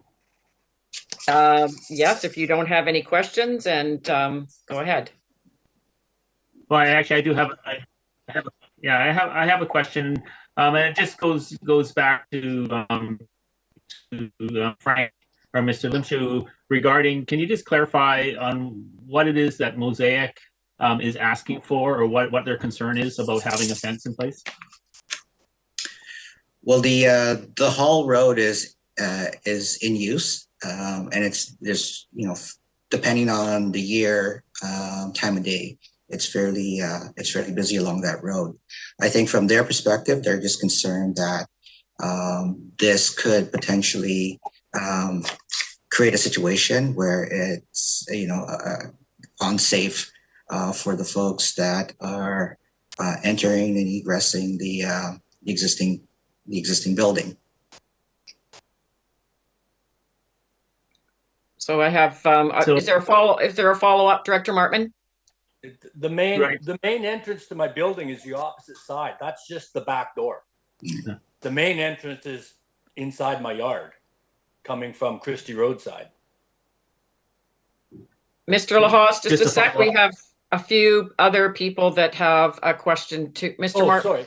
Director Martman, do you have another question? So- I have Director Morrison as well. Yeah, and just a follow up. Just wanted to make sure that the issue is safety on behalf of the property owner or safety on behalf of Mosaic. It's both. It's effectively to reduce conflict, because as I indicated in my presentation, the frontage road is actually Christie Road. It's not the Hall Road, and certainly when you drive along that Hall Road, there are folks that that are using the Hall Road as if it was a public road, and I think that's without putting words in Mosaic's mouth, I think that's part of the concern is that if the applicant is looking to subdivide their parcel, are they effectively creating or increasing that potential for added conflict? Whereas a fence would certainly deter anyone from using the Hall Road as the main access. It would come in off of Christie. Thank you. Okay, I have Director Morrison. Thank you, Madam Chair. I was just going to ask, whenever Director Martman speaks, his voice is coming across pretty garbled. I'm wondering if he might kill his video before he speaks so that we can hear everything he has to say. Thank you. Okay, thank you. So Director Martman, if you could do that, that'd be appreciated. And do you have another? Oh, Director Smith, go ahead. Well, Director Martman is setting up his equipment. Yes, Mr. Limshu, could you advise me? It says that it's an R2 zoning, and the gentleman's letter indicated that it would be repair logging trucks in his letter. Is that an allowed permitted use on the R2 in Area H? Mr. Limshu? I'm having a hard time recalling the letter, but generally speaking, under the R2 zone, you are permitted home-based business, and certainly the property owners are allowed to conduct a home-based business, provided they adhere to the rules and regulations for home-based businesses. Thank you. Okay. Director Martman, go ahead, please. We can hear you better. How's that? Yeah, I will go off mute here. Is that better, Director Morrison? Should the video go off too? Yeah, it's better. Thank you. Okay, all right. So I'd like to go with the recommended resolution. You want me to read it out or? No. Okay. I think, it was read out, but we could have it read out again, Ms. Legault. Refresh our memory. That it be recommended to the board that development variance permit number DVP 19H01 be issued. And is the fencing or any of that is in the application then, Mr. Limshu, that you don't have to add this on? The recommendation for the fencing is included in the draft development variance permit that's attached to the report. So it has been moved by Director Martman. Do I see a seconder? It's been seconded by Director Kuhn. Going to call the question. All in favor? I've lost Director Martman. Okay, thank you. All in favor? Any opposed? Motion's carried. Thank you. Maybe it's 3:07. We could take a 5-minute break and come back at 3:15, please. That's not quite 5 minutes, but 3:15. Thank you.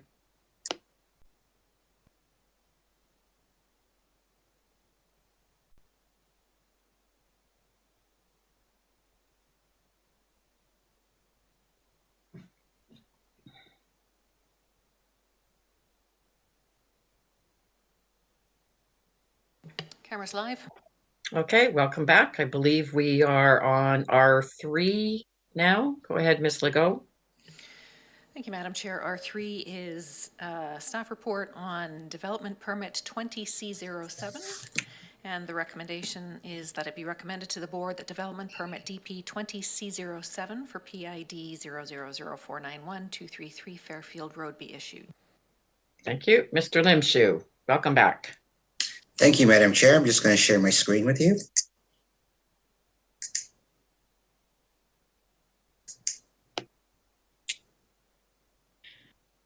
Item R3 relates to application number DP20C07. The subject property is located on Fairfield Road. The property identification number is 000491233. As you can see on the subject map, the general location of the property, the purpose of the application is to construct an industrial building for the manufacturing of modular homes on the industrially zoned property. The applicant has also proposed the construction of a stormwater detention pond, as well as a vegetated landscape along, as well as a vegetated landscape buffer along the eastern, southern, and western parcels of the boundary. Effectively, this development permit is a form and character development permit. And through the development permit guidelines, we review the application in the context of the application meeting general building design guidelines, landscaping, rainwater management, environmental protection. We also look at outdoor lighting, parking, access onto and off the site, as well as sign guidelines. The slide that you see before you gives you a pretty good idea as to the landscape work around the property, as well as the general look and design of the industrial building. So with that, I will open it to questions. Great, thank you, Mr. Limshu. And does the applicant wish to add anything?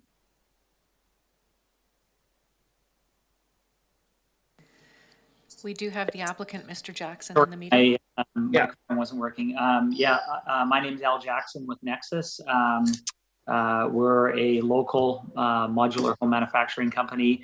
We're just in the process right now of completing 39 emergency shelter units for homeless in the Cowichan Valley. That's the smallest type of modular home that we've built to date, little sleeping cabins. We're super proud of that project, and our focus as a company is to provide small footprint affordable housing for the Cowichan Valley. Right, thank you. So I'm looking for other questions. We have Director Salmon, then I'll go to Director Wilson. Yeah, thank you. Sounds like a great business. Just a question for staff quickly. I noticed the landscaping that we're asking for a security deposit on that. I'm just wondering how much and how is that determined generally, and do we ask for them in all cases? And if we do, how do we determine the amount? Mr. Limshu. So the landscape, so when it comes to form and character, the applicant is required to provide a landscape plan, generally prepared by a landscape architect. There's a cost estimate prepared by the landscape architect predicated on the materials and the improvements for the landscape work. We received that cost estimate, and we actually asked for security in the amount of 125% of whatever the cost is. And so it'll vary from project to project depending on the scale of the project. Thank you. Director Morrison. Oh, sorry, Director Wilson, go ahead. And then Director Morrison. Yeah, Wilson, you were on my. Yes, I'm easily forgotten, aren't I? I hate to leave anybody behind. So you go ahead. Yeah. Okay. Yeah, this, as Mr. Jackson has pointed out, this is the same company that supplied the tiny houses down in Duncan to help the homeless down there. They're pretty well established. The APC has met. We would do a site visit as well, and there were a lot of questions answered there. I don't see a problem with this one at all, and I'd like to recommend that the staff that this be approved and go forward. I do have some other. I have no concerns. Put it that way. This is good for the local community. So I see a bunch of hands going up, seconding the motion. Is there any other questions? I have Director Morrison. Director Morrison. Thank you, Madam Chair. And it was just a quick question to the applicant. I read the application thoroughly and applaud the effort that you've put into this. A bit of a maybe tangential question, but it's obviously a significant commitment to go down this road to build a shop to make the kind of investments that you're making. Is there? Were you kind of forced to go in this direction, or what was the availability of sites like this for you, and is that sort of lack of availability caused you to move in this direction? Do you have any general comment? We know that we're suffering a lack of light industrial capacity in the area, but it looks like you've got a good answer for your business at this point. Do you have any general comments on that? Yeah, thank you. I do actually. So a couple of things. I think we all know that there is an acute shortage of light industrial in the South End, for sure. I live in the South End. I live in the Cobble Hill area. A bunch of my staff lives in the Cobble Hill area. Our offices are currently located in Duncan, and our facility that we're renting at the moment is located in Chemainus. So there was definitely a desire to move south. It's very, very difficult to find an existing property with an existing building large enough to be able to build buildings inside of a building. It's such a unique type of arrangement that really you almost have to, you're forced to look at a design build like what we've done. So, yes, it's a big investment. We believe that this type of housing is going to play a very large role in the future of affordable housing moving forward for our community and for Vancouver Island as a whole. And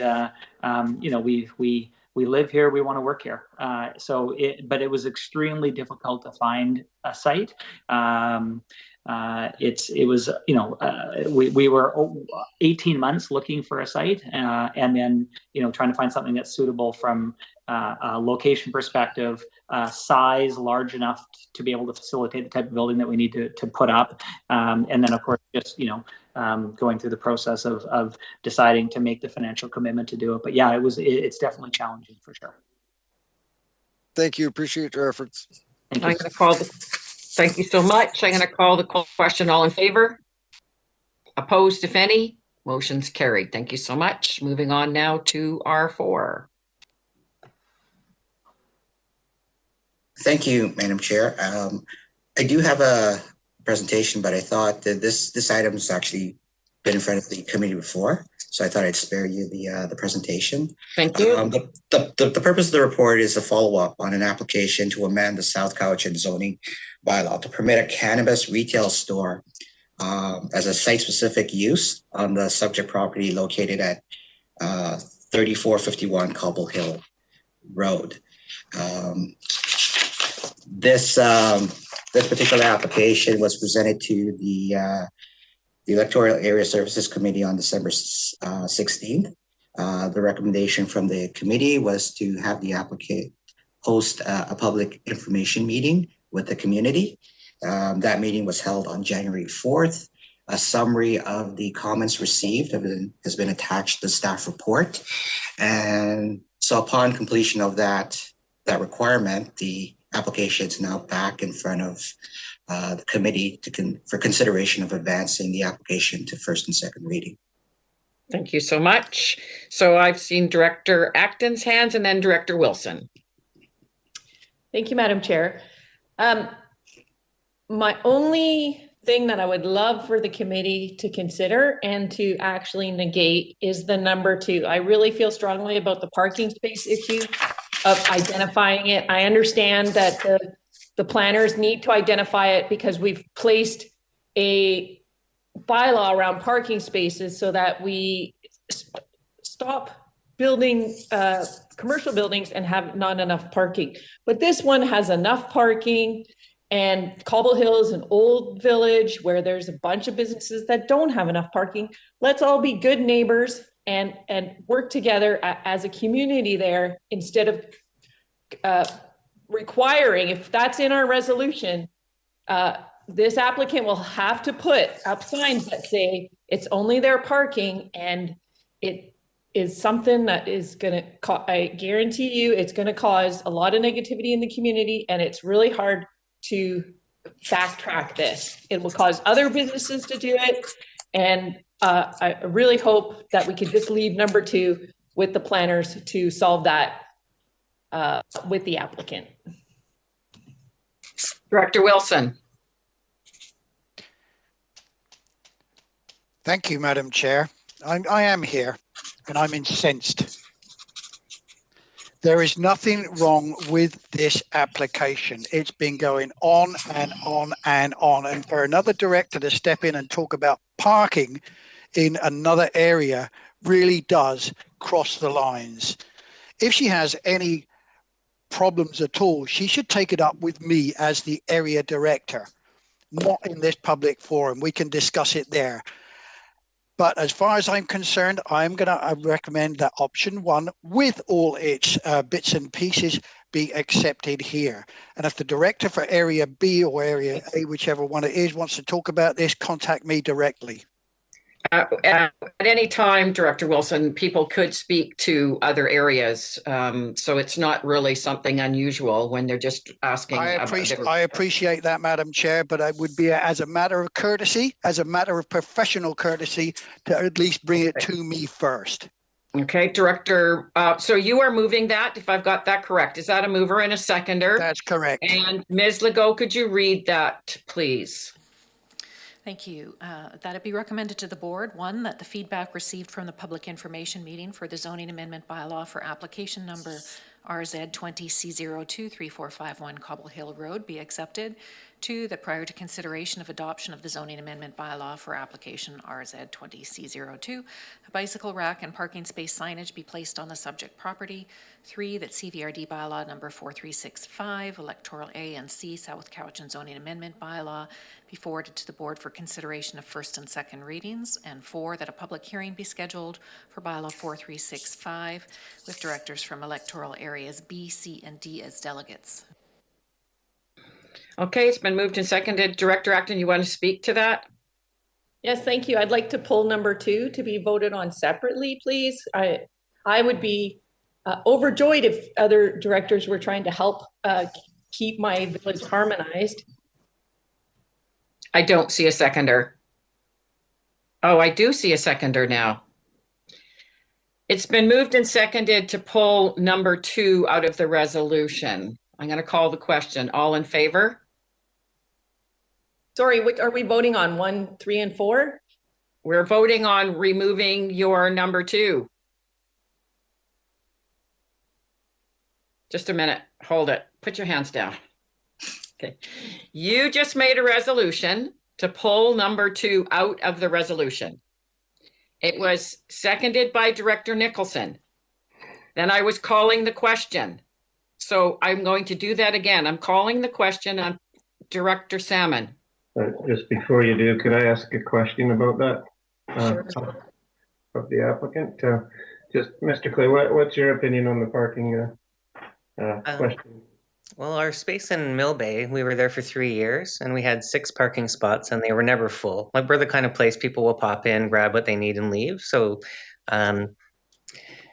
yeah, I think what's in the resolution, it was sort of a compromise. We have 8 parking spots. That's what's required by the bylaw. And it was recommended that we offer to put signage on half of them saying short-term parking. Yeah, I can see both sides, to be honest. Yeah, I do get what Sierra is saying, but I'm happy either way. Whatever the board wants to go with, we'll put up the signage or not. We want to work with our neighbors in terms of parking regardless.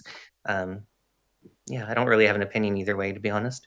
Thank you. Thank you. As an area with a lot of parking issues, it sounds like a great balance that you've struck there. Director Acton. Well, perhaps staff could comment on what their rationale is around this bylaw. I think that the planners are trying to fulfill this when it's something that Mr. Clay can run his business quite fine. And at any point he can put up signage that says, you know, this is my parking spot only. But to just start off that way, it is a major issue in all of, as you know, in our little village, and people stop coming to certain communities sometimes when it's so difficult to Madam Chair, point of order, please. Madam Chair, point of order.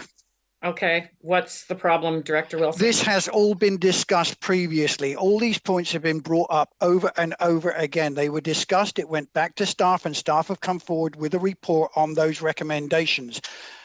Director Acton is bringing this up for whatever reasons I do not know, but it's been discussed, it was discussed, and it was sent back to staff. They've come forward with a report. Let's move on. Let's take the vote. Thank you, Director Wilson. I have Director Morrison. Go ahead, Director Morrison.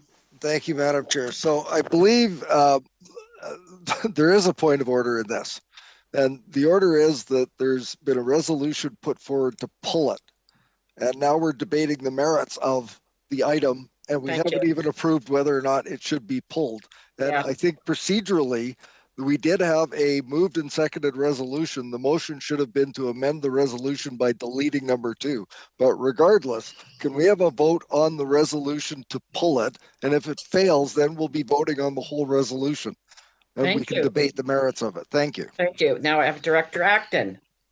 So we're just going to pull it in order to see if we're able to vote on it separately. No, we're just vote on it. To see if we can keep it included or not. Excuse me, Director Wilson, I have a right to ask a question. Director Acton, you are pulling number 2 because you want it out of the resolution. We're going to vote if we want it out of the resolution. Have I got that correct? Or, Ms. Legault?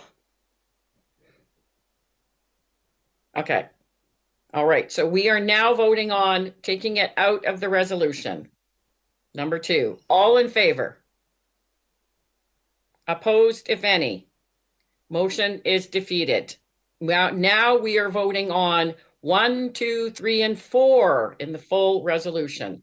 All in favor? Oh, no, we need someone to move that. Or did we have it moved? Okay. All in favor? Any opposed? Motion's carried. Thank you. Sorry about that. Thank you, Director Morrison, for your help.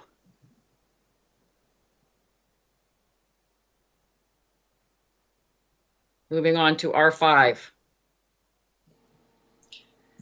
Thank you, Madam Chair. R5 is similar to R4.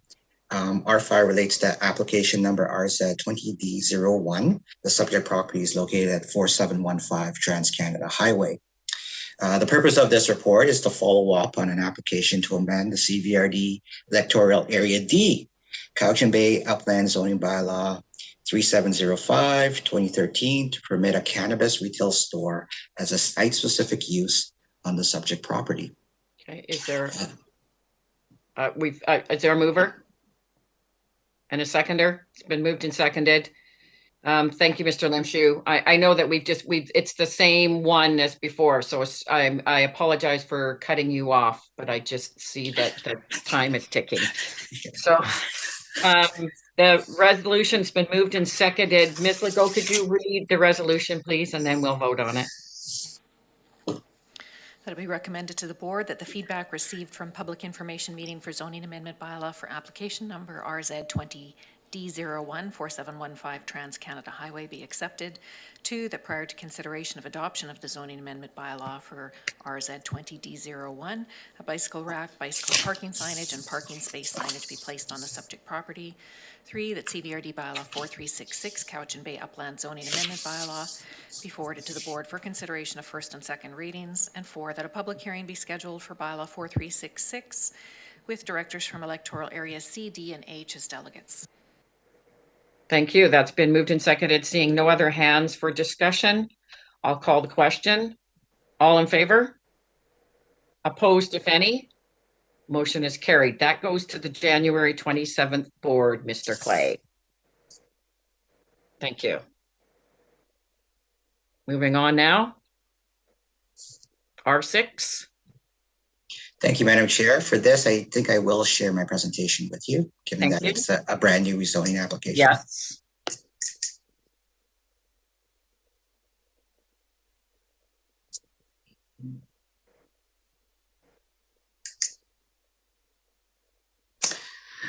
Item R6 relates to application number RZ20F01. The subject property is Lot 10, located on Highway 18.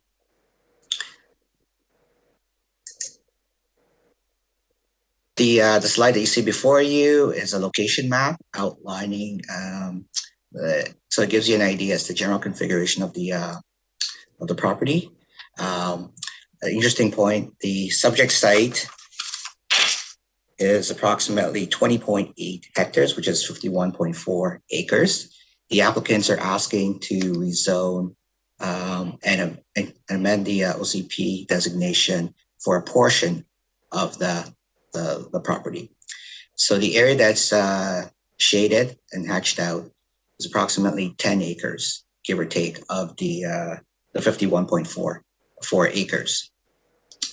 The other point I want to make, point out to the board, is approximately 10 acres, give or take, of the 51.4 acres. The other point I want to make, point out to the board, is approximately 10 acres, give or take. Just hold it. Sorry, Frank. Frank, yes. Sorry to interrupt, but there's been some distortion of your voice, and we've had another, is that the applicant, Ms. Legault? Yes, Madam Chair, it was from the applicant. I've just muted that microphone. I believe they may be running the live stream in the background. Okay, because it was, so if you could start again, that'd be great. Or not from the beginning. It just got garbled about a few seconds ago. Sure. All right. So the map that you see in front of you outlines basically the parent parcel, and as I indicated, the total area of the parcel is 51.4 acres. This application only pertains to just over 10 acres of the total 51. And so it's the area that's shaded and hatched on the map. The other point I want to mention is that the electoral area boundary line and the boundary line for the town of Lake Cowichan is approximately right here. So this parcel here is actually located within the town boundaries and is zoned industrial. And the reason I want to point that out is that in the staff report, it identifies all the various agencies that we sent a referral to. And for the most part, agencies came back with either no objection or opposition, with the exception of the town of Lake Cowichan. They indicated that they did not support the proposed rezoning to industrial. They felt that the industrial site should be serviced by community water and community sewer. It's kind of interesting in the sense that the property is currently zoned F1, and under the F1 zone, which allows for logging, the applicant does have the ability to clear the site of trees given the zone. The applicant has been working with staff to make sure that they understand the concerns of the community for this particular rezoning application. The staff report basically outlines the fact that there is no CP policy in the current official community plan, which was adopted back in 1999, stating that no new industrial land be approved along the Cowichan Valley Highway. In doing some research with respect to why that policy came into place, it seemed, and this is anecdotally through discussions I've had with planners and reviewing the file, that the biggest concerns were twofold. One, the community at the time did not want to see a proliferation of industrial and commercial uses along Highway 18, similar to that you see in other communities. And secondly, there was concerns about the look and feel of that drive along Highway 18. The concept plan that you see before you are renderings prepared by the applicant to effectively illustrate what they intend to use the property for. The purpose of the rezoning is to accommodate an office building for the construction business of the applicant and allow for workshops for as an accessory use to facilitate servicing vehicles and the storing of equipment. The applicant is in the business of construction, and so they need a place to set up office as well as store their construction equipment and construction vehicles. The I3 zone was selected as a zone because of its limited use compared to the I1 zone. And certainly there has been a lot of discussions with the applicant, both at the staff level as well as with the EPC, around the visual aesthetics of having an industrial building or an industrial use on that particular piece of property, especially given that it's basically at the entrance into Lake Cowichan. So the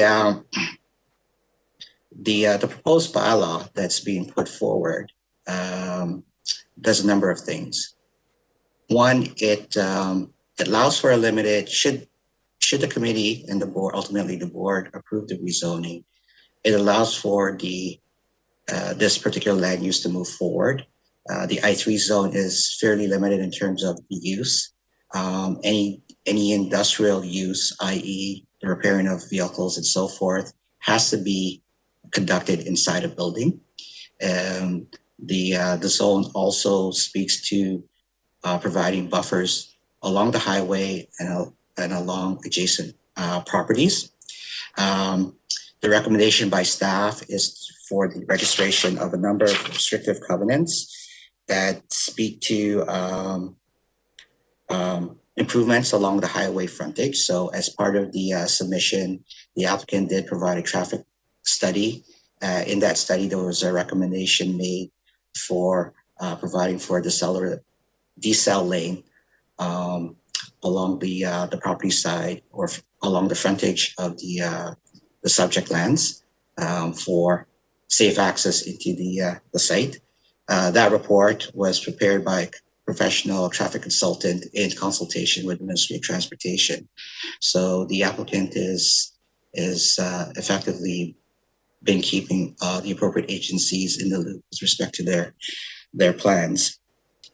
The restrictive covenant also will cover screening along Highway 18, as well as ensuring protection of the water courses that run through the property. The other recommendation that staff is putting forward is that the subject lands be included as a development permit area. So should the property be rezoned to I3, the applicants will still have to come back to the EASC and ultimately the board to get approval for effectively a form and character development permit.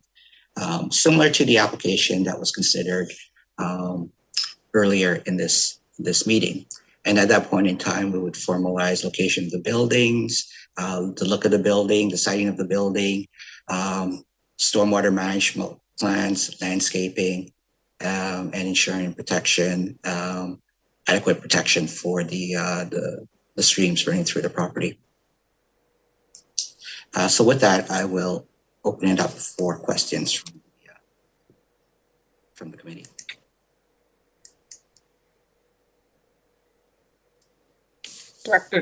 Director Nicholson? Thank you. Could you, Mr. Limshu, clarify for me what the I3, what the uses would be? Sorry, just bear with me for 1 second.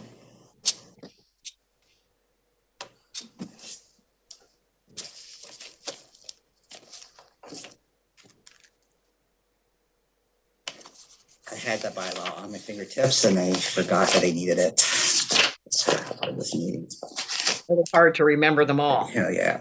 So under the I3 zone, it allows for uses such as automobile service, automobile workshop, boat building, custom workshop, food and beverage processing, prefab house sales, production bakery, production studio, manufacturing and contractor's office, which is really what the applicant is intending to use the property for, along with the accessory uses associated with a contractor's office. It also allows for repair shops, service, what's referred to as service industry, and storage of recreational vehicles and boats.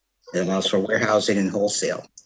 I think a key component to the zone is what's listed under the conditions of use, where effectively it talks about the provision of landscape buffers along the frontage of the property, along the adjacent property lines, as well as any of those uses. For example, repair would be contained in the building, as opposed to having those works occur outside in and around the yard. It also talks about the storage of equipment and vehicles being screened and located further to the back of the property, along the side of the property, as opposed to out front of the property. Director Nicholson? You are. Yeah. So ultimately, if it changes from a construction business to storage and so forth, what can we do to ensure it's done in a way that doesn't become an eyesore? So the bylaw is more restrictive. The I3 zone is more restrictive than the general I1 zone. So if the property does change hands, the new owners would still be bound by what's permitted under the bylaw and the rules and regulations associated with that zone. The restrictive covenant is registered on title, and so if the property does exchange hands, the new owners are bound by the conditions of those covenants. And lastly, if the property is rezoned, one of the conditions is that the property be included as a development permit area. So if let's say someone bought the property and wanted to put a building up, they would still have to come back to the regional district to get a development permit for the construction of a building. And through that development permit process, we would still be looking at form and character, landscaping, stormwater management, and so forth. Follow up, Director Nicholson? Oh, okay. That's fine, thank you. Thank you. If you can press mute, thank you. Director Morrison?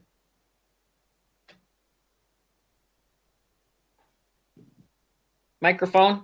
Thank you. So just if I could, I think I understand the reports that we set out were either supportive or neutral or no comments, except for the one from the Town of Lake Couch, and I'm not going to ask you to read their planner's mind, but essentially, virtually right next door, the Town of Lake Couch has approved more or less exactly the same zone, a light industrial zone. It's approved a light industrial zone. That's correct. And so just to confirm, this is the same sort of zoning as what we talked about in the previous application that is that's in such high demand in the Cowichan Valley, and that our economic development folks have noted that we have such a short supply of, right? That's correct. And if council or if the committee will recall, there is a study, the industrial land use strategy prepared by Urban Systems. I believe it was prepared last year. And in that document, it does talk about the shortage of industrial lands throughout the Cowichan Valley. I guess an interesting stat in that document is that, when you drill down, you look at the available industrial lands, the average parcel size is 1.2 hectares or 3 acres. However, when you look at what the typical user needs, it's anywhere between 5 to 10 acres, which is basically what the applicant is looking for. Okay, thank you. I'll make any comments with the resolutions on the table. Thank you. Director Salmon? Yeah, maybe just to follow up on Director Morrison. So the town of Lake Cowichan's concern was to do with water and sewer. So within the municipal boundaries, they have a policy which states that industrial land shall be serviced with community water and community sewer, and so that's part of their bylaws within their municipality. For this particular site, the applicant is looking at on-site water and on-site septic. Now, the one point I should mention is that because it is an industrial use, the applicant will be required to secure a water license from the province for that use. Okay, let's follow up. So go ahead. What does the town do for their property right next door for water and sewer? I believe there is services to the property line. Okay. For the industrial property within the town boundaries. Okay, does the applicant wish to add anything? Or does anybody have questions for the applicant?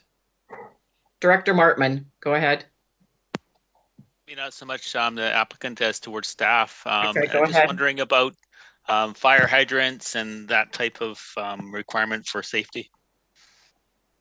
So should the rezoning be approved, the applicant will be required to apply for a development permit. They also will be required to apply for a building permit. And so the code, the applicant will be responsible for making sure that they meet the building code requirements with respect to fire separation and fire protection. Depending on the size of the building, they may need to provide for sprinklers in the building. Unfortunately, I cannot comment any further than that because we haven't got to the stage of detailed building drawings at this point in time. Okay, I saw some other hands go up. Who was it? Can you remind me? Director Nicholson, was there someone else? Okay, Director Nicholson, go ahead, please. I was just wondering if I could ask the applicant if they considered any of the land in the town of Lake Cowichan. Mr. Sansom. Oh, hi, it's Rachel Sansom here, representing the landowner. Oh. Thank you so much. Can you hear me? Yes, I'm sorry. I can hardly see Can you repeat the question? I don't think I heard it entirely. I am just wondering about the town of Lake Cowichan's concern that there's light industrial land within their jurisdiction that is available, and whether your client considered moving to that location. The owner of this property has owned it for quite some time, and I don't believe that there's actually any land for sale within that development right now. So I know that he's explored extensively other options for his business, and this one is the most feasible. Okay, seeing no other hands up for Ms. Sansom. Oh, there is now. Director Salmon. Yeah, thank you. Just one more. So on the screening along Highway 18 for staff, will there be a security deposit required for that as we saw in the previous?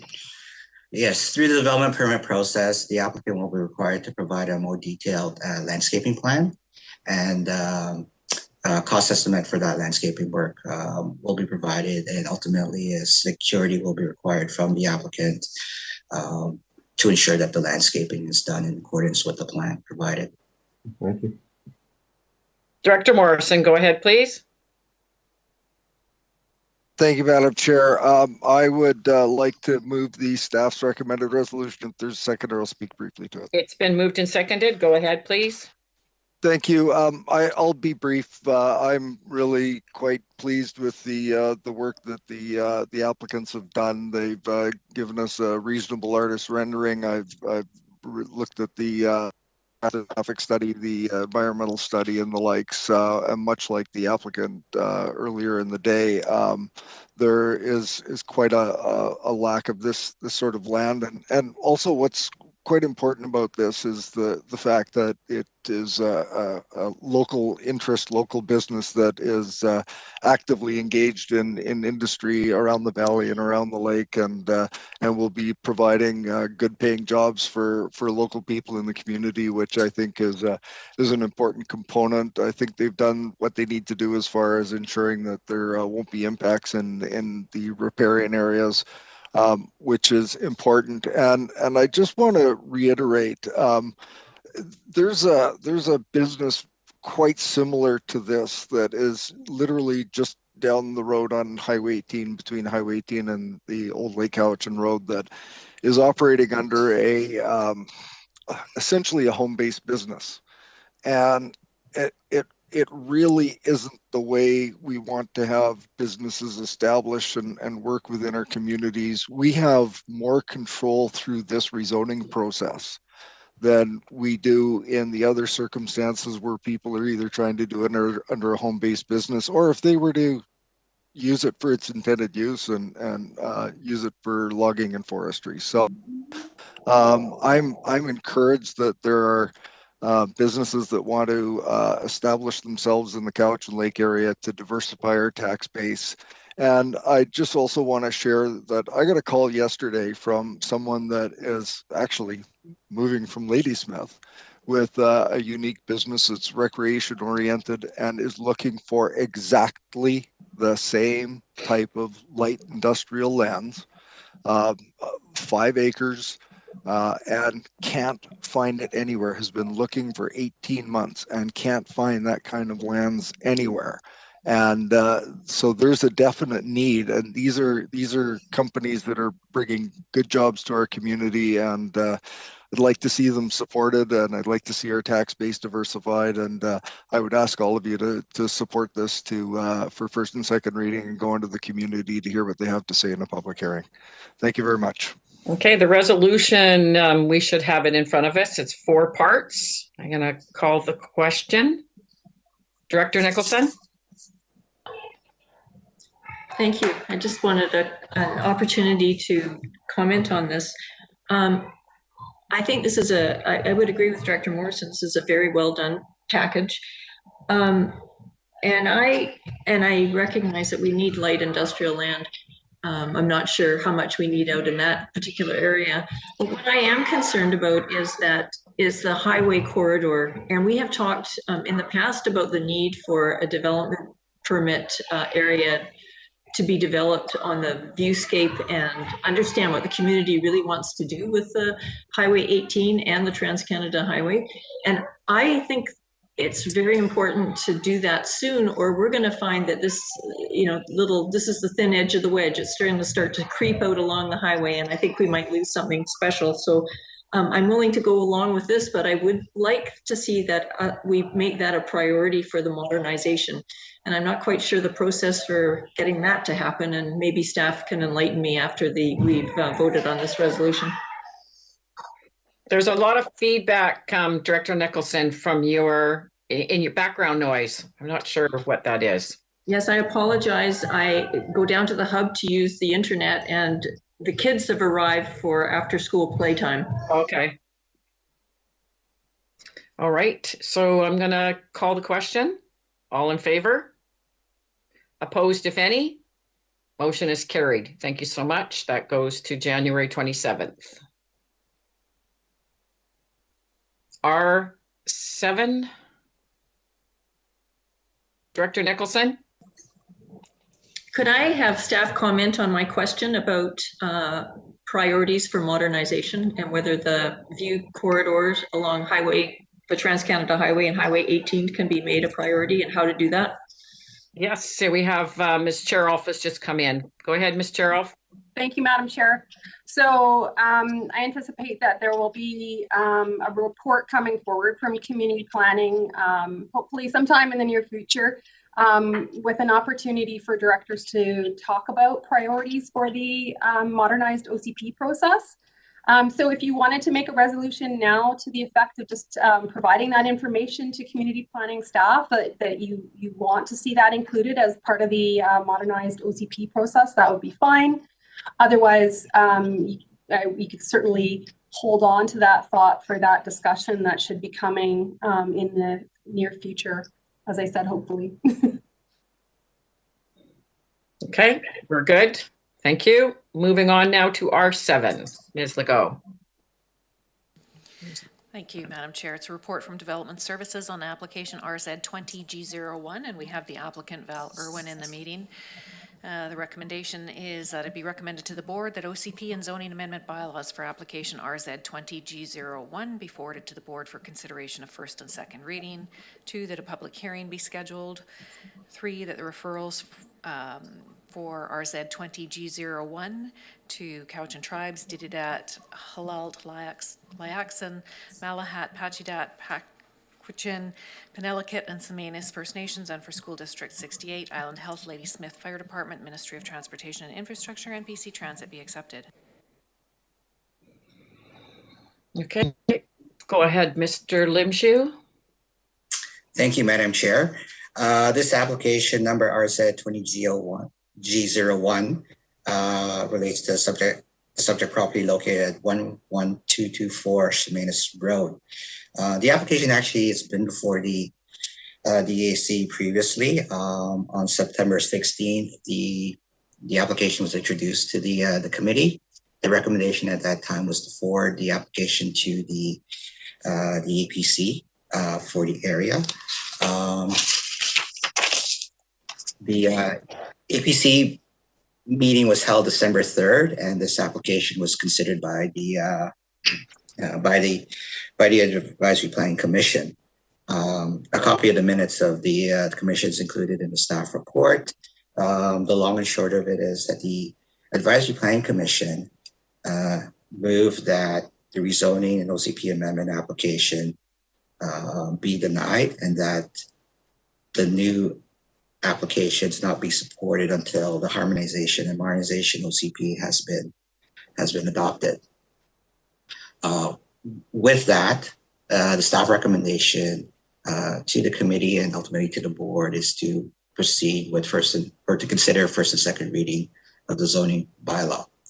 And the reason for that is the fact that we are dealing with an existing situation where the use is non-conforming, and it's a somewhat unique situation in that regard.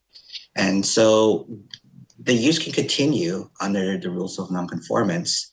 However, the applicant wishes to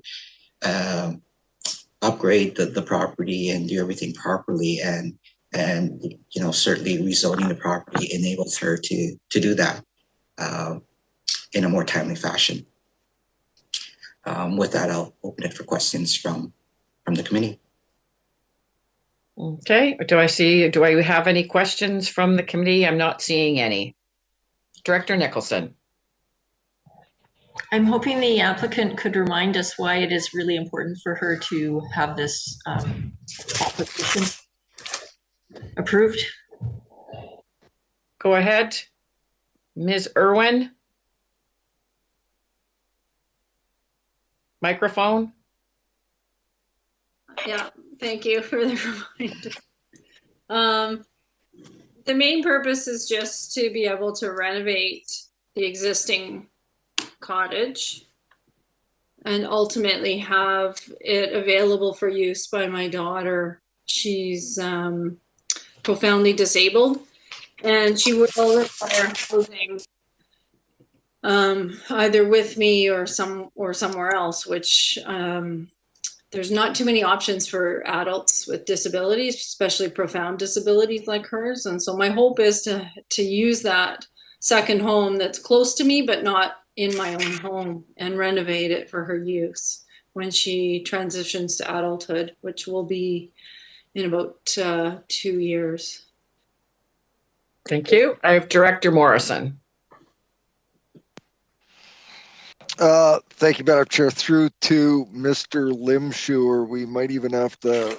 Your microphone, Ms. Irwin. Just press mute again. Sorry, Director Morrison. Go ahead. We might need to bring some of our building inspection folks in. I'm not sure. So this is one of these circumstances where I don't know. I just feel like we're boxed in. The applicant's boxed in. There's our rules prevent us from doing this, so she has to do that. And I'm struggling with the fact that the use is already there, and we're not expecting the use to be discontinued by whatever decision that we make today. And what we're contemplating is how can we get the applicant to be able to make an assisted care living residence for a family member, and we're saying the answer is rezoning, and I'm struggling with that being the only reasonable outlet for us to resolve what should be a fairly straight resolution. So I asked Mr. Limshu, is there a temporary use permit? Is there something and this is where I would call on Mr. McDonald, is there something in the building code? Is there some way that there can be the accommodation of an upgrade and retrofitting of the existing building, where we don't have to go and do the full meal deal of a full rezoning to allow that to happen? That's my question. Mr. McDonald. It's probably Mr. Limshu because it's a planning issue, not so much the building code. I saw you. Okay, go ahead, Mr. Limshu. Yeah, so I'll start the answer, and then Mr. McDowell may want to fill in afterwards. All right, so the issue here, because it's an existing use, it falls into the category of legal nonconforming.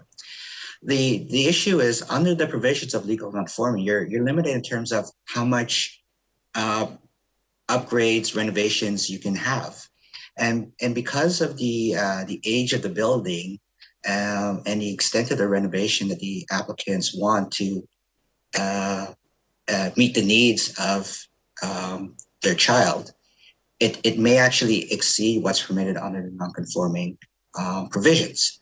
I can't definitively confirm that at the moment because I just haven't looked into it in any sort of detail. But when the planning department was considering this application, we took a look at it sort of big picture. I mean, the use exists; it's existed for a while. It fits within the nonconformance. The building is there, and it just seems that a rezoning is sort of the method for the best method for the applicant to basically just go ahead and update the cottage to meet the needs of their child. If the committee and the board decides to deny the rezoning, certainly we would sit down with the applicant and see if there are other ways to accommodate it. But it may not be as straightforward as as rezoning the property today. Is that a follow-up, Director Morrison? Go ahead. Yes. So, I guess part of the issue is that, and being sympathetic to what the director for the area is the position that our community has taken is there hasn't ever really been a strong desire for multiple residences on lots in Saltaire, and so this is a sticky one where the community hasn't yet expressed a desire to accommodate multiple residences on properties to a large degree. It's not enshrined in the OCP to this point, and it's been very rare, and I know staff don't like us to go down the road, but I think there's got to be a one-off, either a of a policy or a exceptions circumstance that will allow for the provision of what this parent is trying to provide for her child, and yet not offend the current OCP that's in place and hasn't been updated yet. And I'll just say this: I find to put in abeyance an application that until we finish off a planning exercise, I don't find that to be a satisfactory resolution. So I'm looking to the other directors around the table. Are we looking for an innovative and unique situation to solve this? That's it. Chair Rolfe, did you want to add something? Thank you, Madam Chair. I just wanted to say for the committee's information that through a rezoning process, the board can consider conditions in association with the rezoning, and frequently that might include things like restrictive covenants, so not allowing certain uses to occur or buildings to exceed certain sizes, etc. The other option that could be explored in consultation with the applicant would be the use of a housing agreement, which is provided for in the Local Government Act. So if you have, if you're sympathetic towards the applicant, given the particular circumstances, there is that other sort of avenue that could be used in conjunction with the zoning to secure essentially the occupancy, control around the occupancy of the dwelling, as opposed to an outright rezoning where you may feel as though in the long term there may not be sort of any kind of control over what might happen to that dwelling. So there is sort of some further exploration that could occur in consultation with the applicant, but I just wanted to put that information forward to the committee. The other potential avenue is that with a legally non-conforming use, there is a possibility that an application could be put before the Board of Variance to consider extension of a legally non-conforming use. So that is an alternative that potentially exists to rezoning. That again would have to be explored. But I think our preference is to go through the process that has been initiated today. Okay, thank you. I have a speakers list. I have Director Smith, Acton, and Salmon, and Nicholson. Go ahead, Director Smith. Thank you very much. I have compassion for this applicant. I also have an OCP that supports secondary suites that are attached to the principal dwelling. The secondary suite provides affordable accommodation and housing. It provides rental income. It provides housing for persons with special needs. And it can also provide for family and also the owner of the home. It has many, many options. It provides for that additional housing needs that this applicant is looking for, that we already have in place under our current OCP. When it comes to accessory dwellings, we do not support in our OCP accessory dwellings. This is an important factor that we need to take into consideration at this time. One of the things I'd like to point out is that the APC met, they read all the documents, they listened to the applicant, and they went through it, and they also came back with a recommendation to deny. On the 2nd of September, as EASC, we made a recommendation to deny this application. It went through to the board. At the 9th, it was referred back to the 16th, and it was referred back for referral to the APC. The APC has now brought back their recommendation. That's what we did on the 16th of September.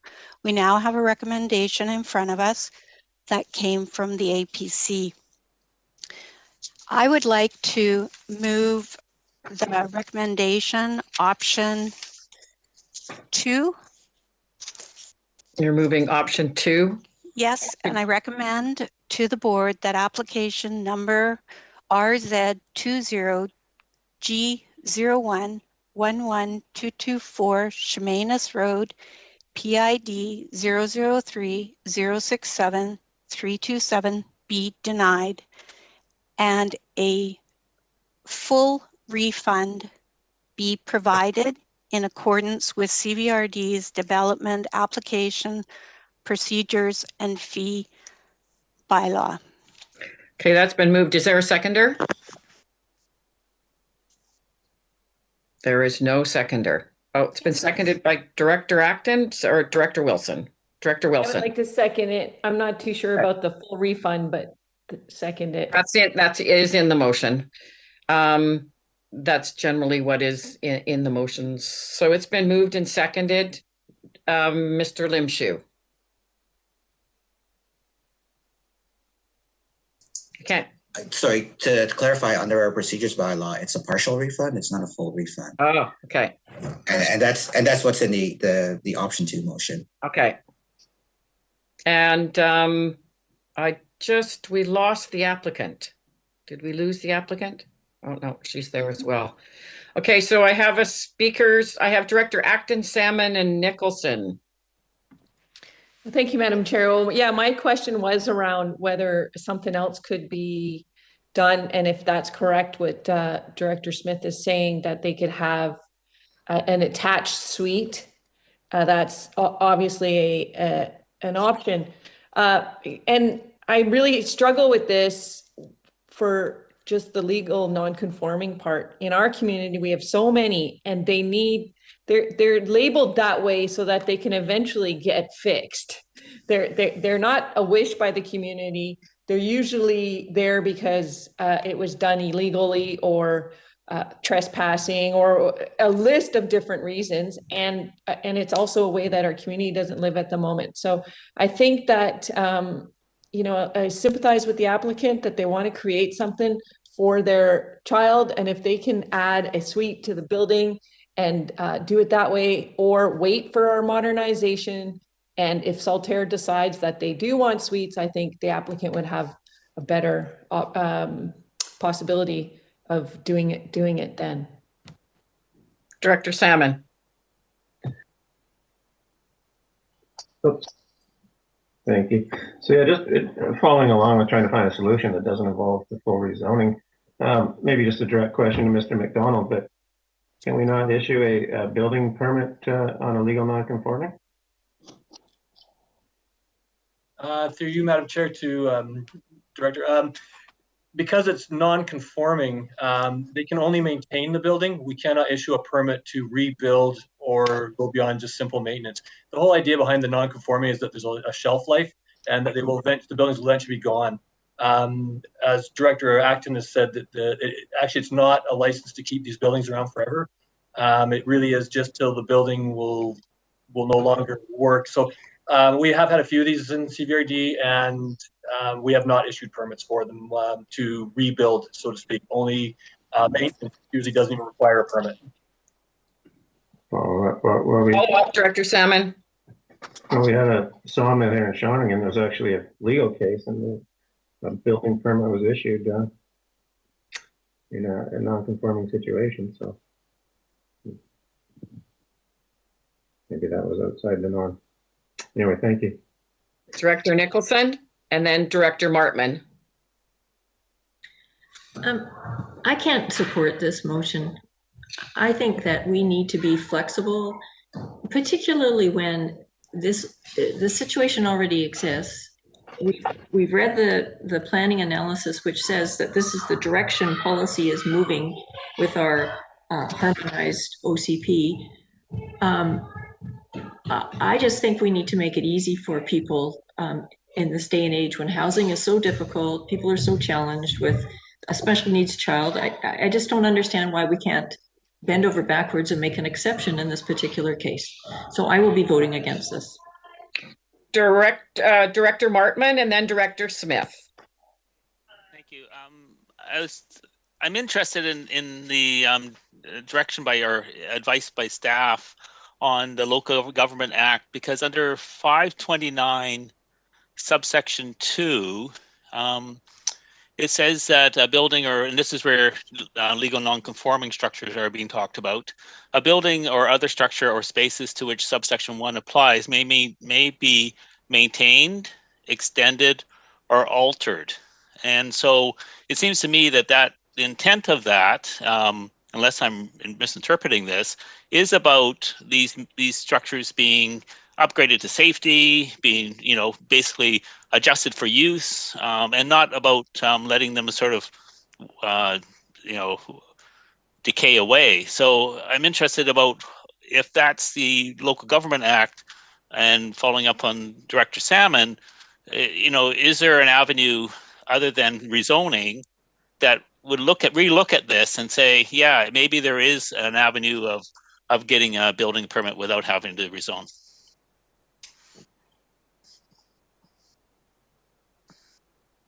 Through you, Madam Chair, maybe I can answer that question. Thank you. We've had legal counsel on these matters before, and I'm not sure the one that Director Salmon is referring to, but one of the previous ones I had, it was definitely decided that they could not rebuild.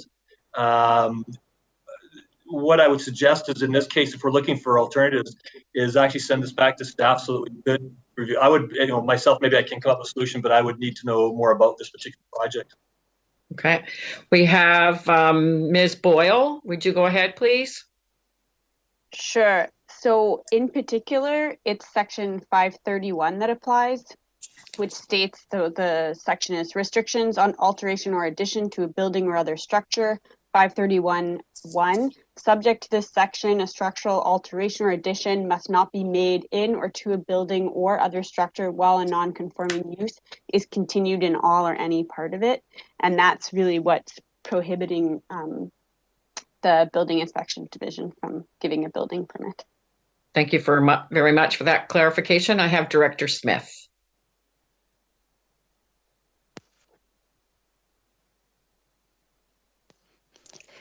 Thank you. I would just like to bring forward some information regarding the MOCP and our LAP. One size doesn't fit all, and we need to be very cautious as each of our areas would like to stay unique. And if we're going, our LAPs will reflect that also. And in the community, through the MOC process, we'll have an opportunity to explore more in depth. Right now, some of the things that need to be looked at and considered as we go towards that would be sustainability of water. It's been indicated that the Saltair water system is not able to bring on more development at this time. I have spoken to the water department, and it's also in a document that was published that we all had. Also, we'd like to do a traffic study. These are all things that are very, very important. We have one road through Saltair. So as we move towards the MOCP, these things will come into play, and we can look at all of them as one big picture for Saltair. And, accessory dwellings may be in another area, and that may work, but accessory dwellings in Saltaire on clay soil, additional septic systems, and all the rest of that does make huge changes to our community that we may not be able to sustain. And before we go down that direction, I think it's really important to remember that we already do have an opportunity for a secondary suite that would provide for the family, whether it's the owner living in the secondary suite or the daughter and a caregiver. There's those opportunities, and that's where Saltaire is at in our OCP at this time. I know that we're all looking to be compassionate, and I must say I feel that too. And if there's alternate ways, but rezoning is not the option that we should be headed for. That's not the direction that the Saltaire community is looking at this time. And it's also not the direction that was recommended by the Area Planning Commission. They were looking at this, and we have looked at this. We've looked at this many times, and we've also denied it in that process. So I'd like to continue with the denial of the rezoning, and then possibly the applicant can work with the staff on a different direction that would possibly be a solution. But right now, I feel it's very important that we deny the rezoning and give this applicant the opportunity to go back and rework through this as a secondary suite, or work with staff to find a different option that's available. Thank you. Thank you. We have Director Morrison, and maybe to close. Thank you, Madam Chair. So I'd like a clarification on something, if I could, please. The resolution ran out with the word full refund, and my understanding is we can't just change policy on the fly. The policy. No, we cleared that up. Sorry, we said partial refund. I think it was just a misunderstanding. So it's partial refund. Okay, fair enough. So this is clear. There's differing opinions here, and I feel the need that that this referral is or that this recommendation to deny is premature, and I think that we should hear from the public and the community is heard through public hearing, and I think that the applicant can make application for whatever it is that she wants to do, and it can put it before the community and test the community, and so I'm going to vote to deny this and support the original resolution. Thank you. Okay, so I'm seeing no other hands up. I'm going to call the question on option 2. All in favor? 1, 2, 3, 4, 5 in favor. Opposed? 1, 2, 3. Motion is carried.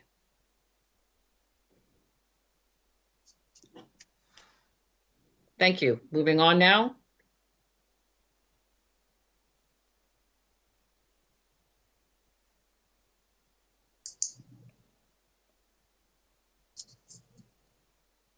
R8, Ms. Legault. Thank you, Madam Chair. I've just brought the applicant into the meeting, Mr. Hopkins. This is excuse me, there was a request a few minutes ago for a break, so my apologies. I just keep getting carried away. A 10-minute recess, if that's okay.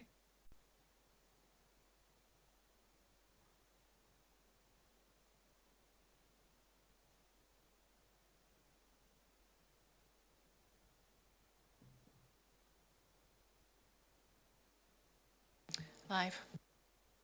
Thank you. Welcome back. We'll now move on to R8 and welcome Mr. Lim Shu back to the front of the show again.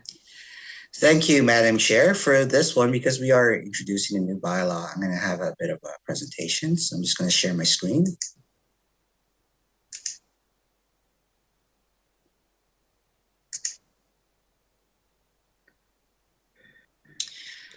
Item R8 relates to application number RZ18I05. It's in relation to the Woodland Shores project. The purpose of the report is to present a request to amend the zoning for part of the Woodland Shores development site, basically to transfer densities from one part of the site to another, and to allow for some flexibility in terms of tenure. So the map that you see in front of you basically identifies the parcels under consideration. And I should point out that the amendments are strictly for the upland parcels identified on this map, and they affect 3 parcels. So I'll start with lot 64. The applicant is asking to amend the zoning from R7 to R10. And effectively what that allows the applicant to do is to create either bare land strata or fee simple parcels. Under the current R7 zone, they're basically limited to a strata development or a strata building development. The R10 gives them the additional flexibility of creating fee simple lots, similar to what you see in this general area of the project. On lot 67, the current zoning is LR10, Lakefront Residential 10, and is effectively a multifamily site. And under the existing zone, it allows for up to 36 dwellings on the property. What the applicant is requesting is to amend the zoning on this property from LR10 to LR1. LR1 is effectively a single family zone, consistent with what you see in this general location of the property. The map to the right provides an indication as to what the applicant would like to develop on that piece of property. So it allow for up to 5 single family lots. The density that's permitted, the extra density that's permitted on this property, they would then like to transfer it over to parcel A. So parcel A is currently one parcel. It's hooked across the road, but it's somewhat unique in the sense that there's actually 3 zones currently covering parcel A. There is the RM8 zone, which is a multifamily zone along this sliver. This area is currently zoned LR9, and this larger piece on the upland side of the road is currently zoned RM1, which is again a multifamily zone.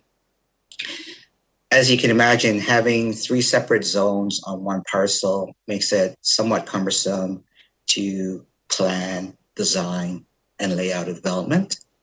And what the applicant is asking to do is to basically combine all 3 zones into one zone, a CD2 zone, which effectively allows for the multifamily use that are currently permitted on the 3 zones. It's a combination of all 3 zones effectively. And the benefit to that is that it allows for more flexibility in terms of design, in terms of unit types and layout for the property. The total area of this property is approximately 15 acres. Also included in the CD2 zone would be the provision for a small neighborhood commercial facility. The zone that's being proposed under CD2 puts a cap on the square footage. The long and short of it is what the applicant is proposing is to move the density around. They're not asking to increase the number of units permitted for the overall development, but rather shift things around. And when you're dealing with the development of this scale over a period of years, it's not unique for the applicants or the developers to come back to ask for slight modifications to the zoning. Because as much as we try to anticipate all the needs and uses for a site if a project extends over 5, 10, 15 years, people's attitudes changes over time. And so inevitably, there's always tweaks to the zone. So from staff's perspective, we view this as more of a housekeeping type of amendment. Now, as outlined in the staff report, the applicant did host an open house on September 5th for the residents, and I do believe that the majority of the folks that showed up actually live in the area, and so the proposed amendments were based on comments received from that open house. So the neighbors are quite aware of what's being proposed to date. The application did also go before the APC, and the minutes of that meeting are attached to the staff report. So I think I'll stop there and take questions from the committee.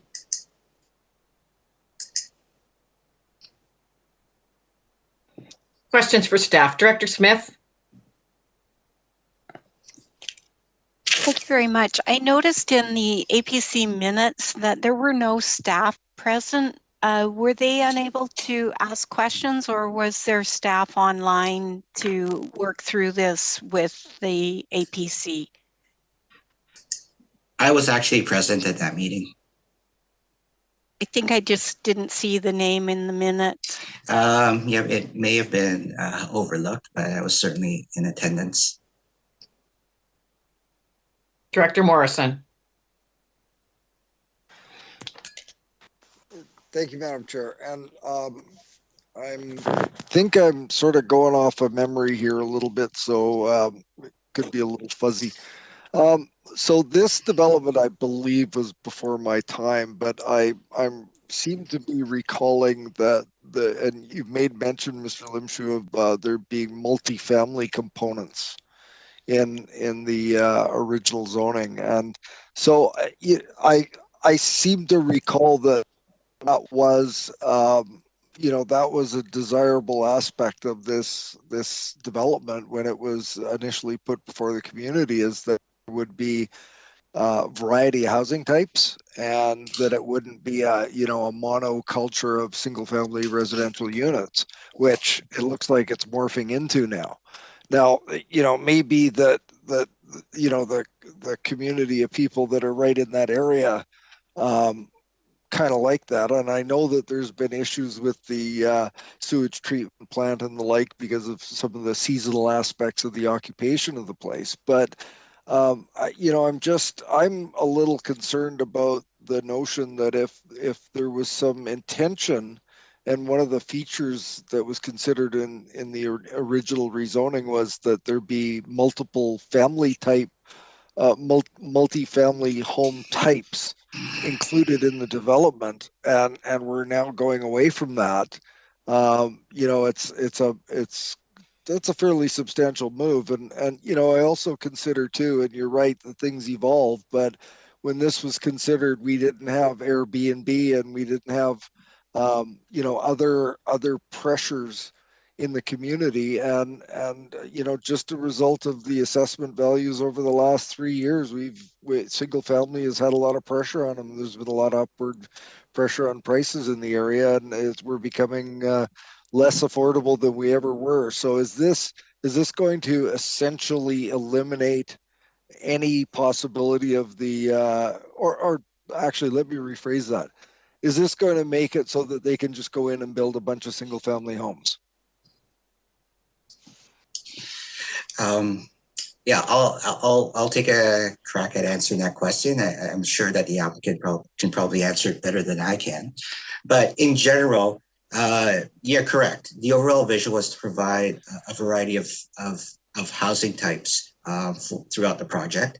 And actually, if you look closely at the plan, yes, there are single family lots, but there's also a strata developments constructed as well. When you look at what's being proposed on that lot A, for the most part, it is set up to accommodate multifamily. It's really, like I say, it's very cumbersome to have 3 different zones on one parcel and try to design around that versus just having one zone that allows for a variety of housing types. So, the long and short of it is, you're not going to end up with just one type of housing out there. There will be the opportunity to accommodate a variety of housing types, and I think ultimately a variety of income brackets. And like I say, I think the applicants can certainly speak to that. Okay, well, does the applicant wish to add anything? Sure, thank you very much. A few comments. Yeah, the rezoning was back in 2005. I'm not quite sure who was around back then. The intent of the zoning originally and the change we're making today is basically the same. It's to provide us with the options of housing types, from single family through to multifamily. Lot A was always seen as the true multifamily site, and if you've been by the site, you can see why. It's going to be clustered and either be building strata units, or the concept was even discussed back in 2005 that one day maybe some type of low-rise condo might be some type of option on that property. But more than housing types and the tenure of types, what we always strive to do, and we continue to do, is look at the affordability factor. Having a attached unit doesn't make it more affordable. It's where it is, how big it is, and what people are looking for. Frank mentioned, I think it's lot 65, I think now known as the cabin collection. It's actually a multifamily zone and built under the multifamily building strata. Basically, you can consider it a detached townhouse. So that's what's permitted under the current zoning. We like the tenure of a bare land strata. It gives people the affordable product and a little space of their own on those particular parcels. Okay, thank you. I have a little bit of a speakers list. Director Nicholson and Director Acton. Go ahead, please. Thank you. I was very interested in the email that we received from a resident about the problem with there being more than one marina, which was in the original development. And as a result, there are way too many boats now for the length of shoreline that we have. So my question is, who regulates marinas, marina approval and boat numbers, boat density? Want me to answer? If you have the answer, go ahead. Well, I'm going to correct a couple of things about that email because there was some non-factual items in it. The original plan for Woodland Shores, which originated from what we used to call the Bible, which had all the particulars and goals and initiatives that we'd be using as we went along, was very clear. Single family fee simple lots would have their individual docks because CVRD had tried shared docks on fee simple land and didn't have a good experience with it. And quoting from the Bible, it said cluster residential areas, which are multifamily sites, will each have one dock that will provide moorage for all their residential units. It was always deemed that multifamily sites would have their own moorage. The term marina, yes, in the Bible, it called for one marina for the site, the marina being designed to provide moorage opportunities for off-water lots, people that don't have access. Once again, trying to play on the affordable fact, you can own a home off the water and still have access to the water. You're trying not to allow some of these economic limits to take away their ability to use and enjoy the water. The Lot A right now allows moorage for that multifamily parcel. What the change in zoning to recognize it allows us to offer some moorage to other Woodland Shores residents that don't enjoy waterfront living right now. I think the question is who is the department that regulates the marina and the size, and who do you go through for that? There is limited governance on moorage facilities on Cowichan Lake. We designed it to best practices using the fishery guidelines and make sure it serves the parcel that it's serving, like a multifamily parcel, and gets installed.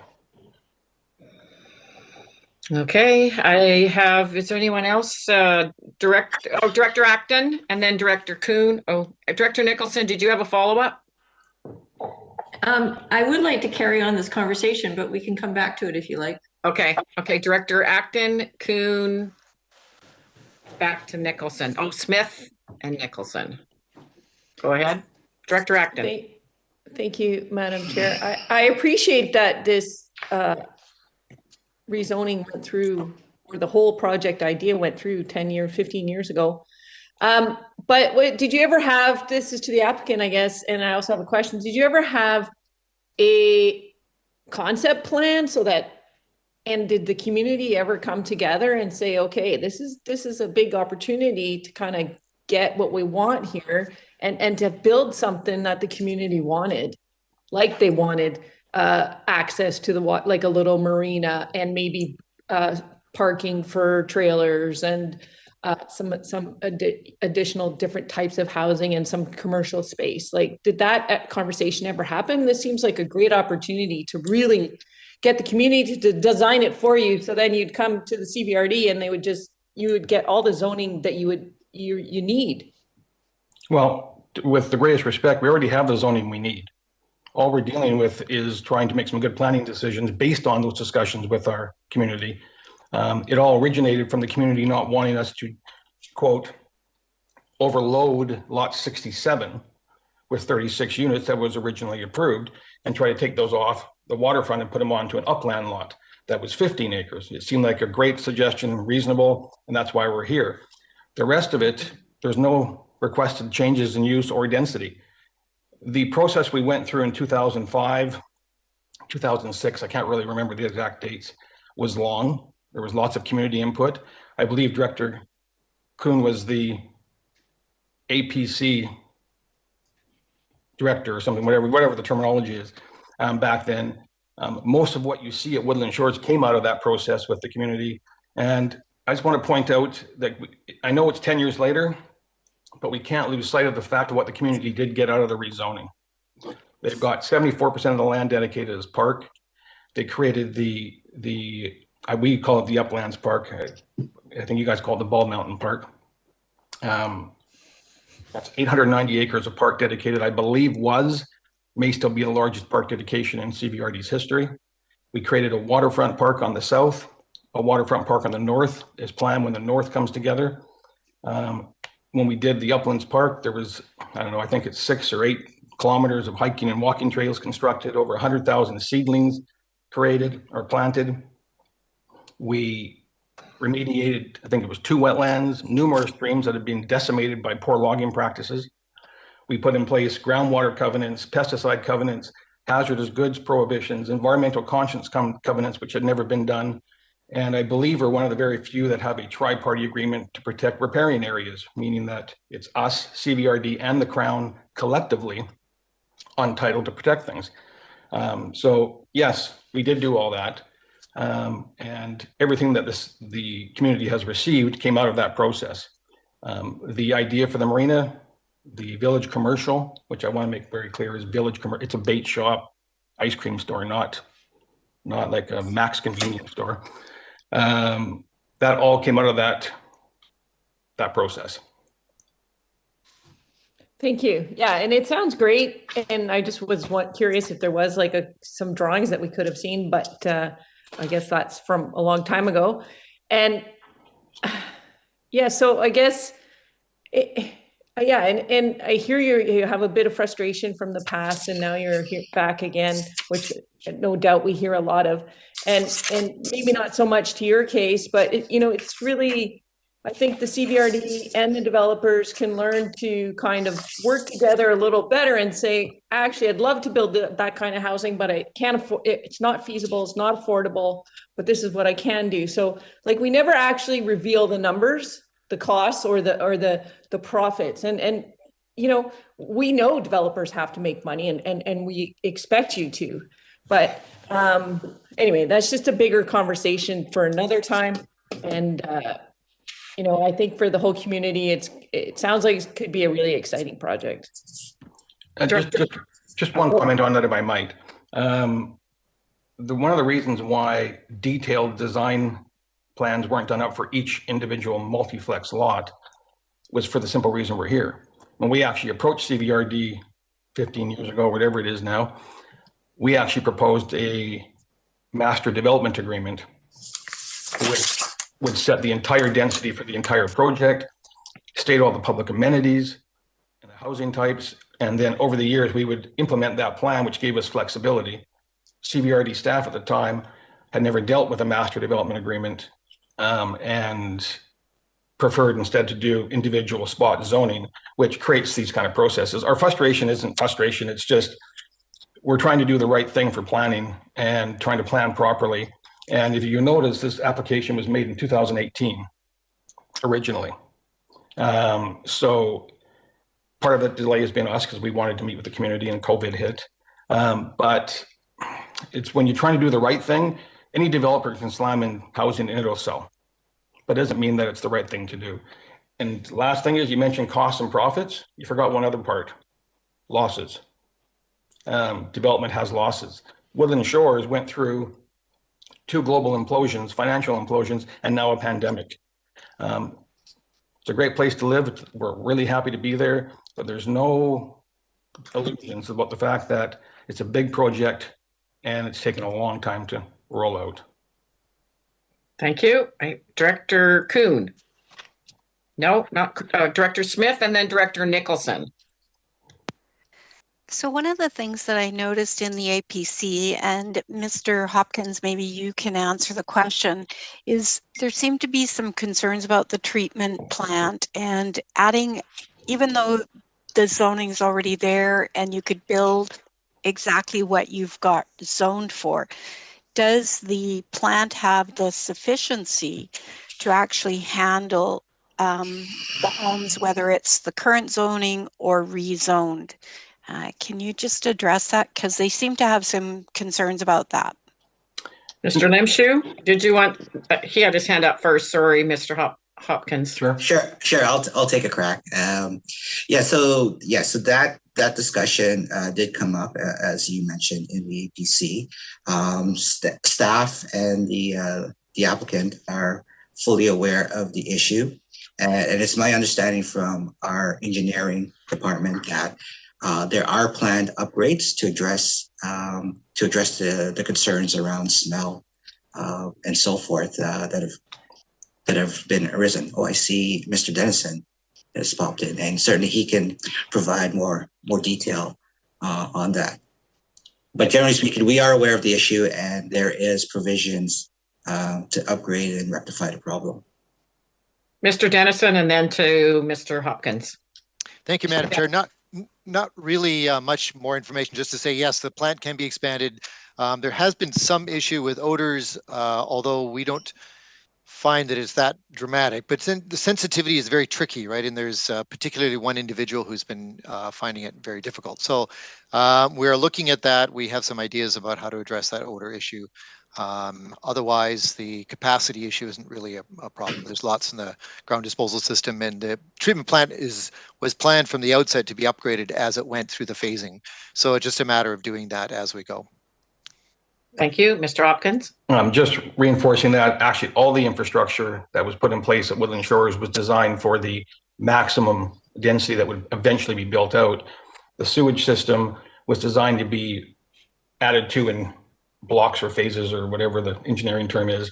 And we've already made contributions to upgrades, I think in the past 12 months in advance of our next phases because there's some new technology.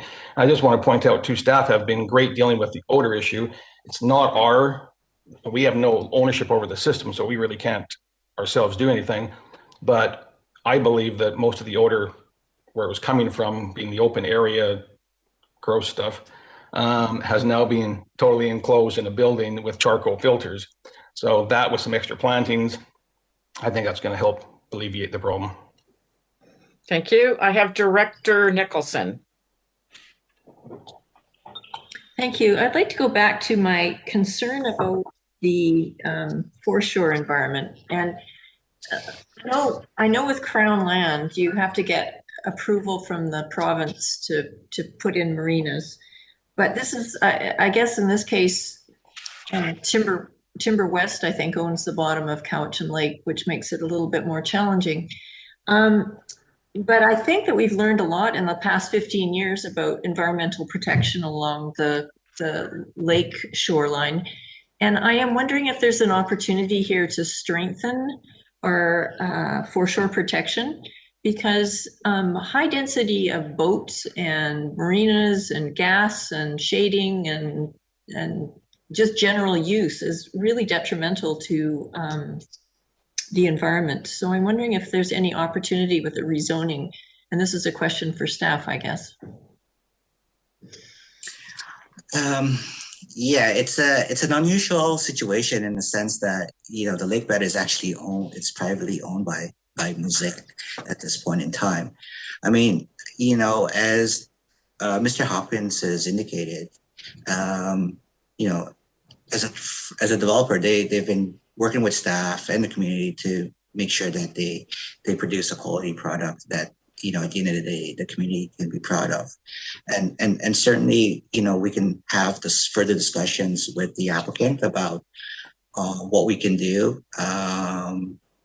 you know, to ensure that, you know, the design of the marina and the docks are meeting best practices for construction and installation.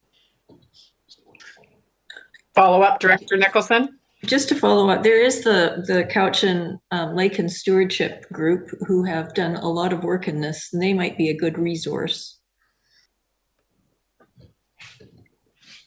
Mr. Hopkins. Yeah, just following up, we work on the basis that it is MOE controlled, even though it's not. We follow the MOE guidelines that they would require. We follow fisheries guidelines. We have an aquatic biologist. Locations were predetermined before many years to make sure there was minimal impact.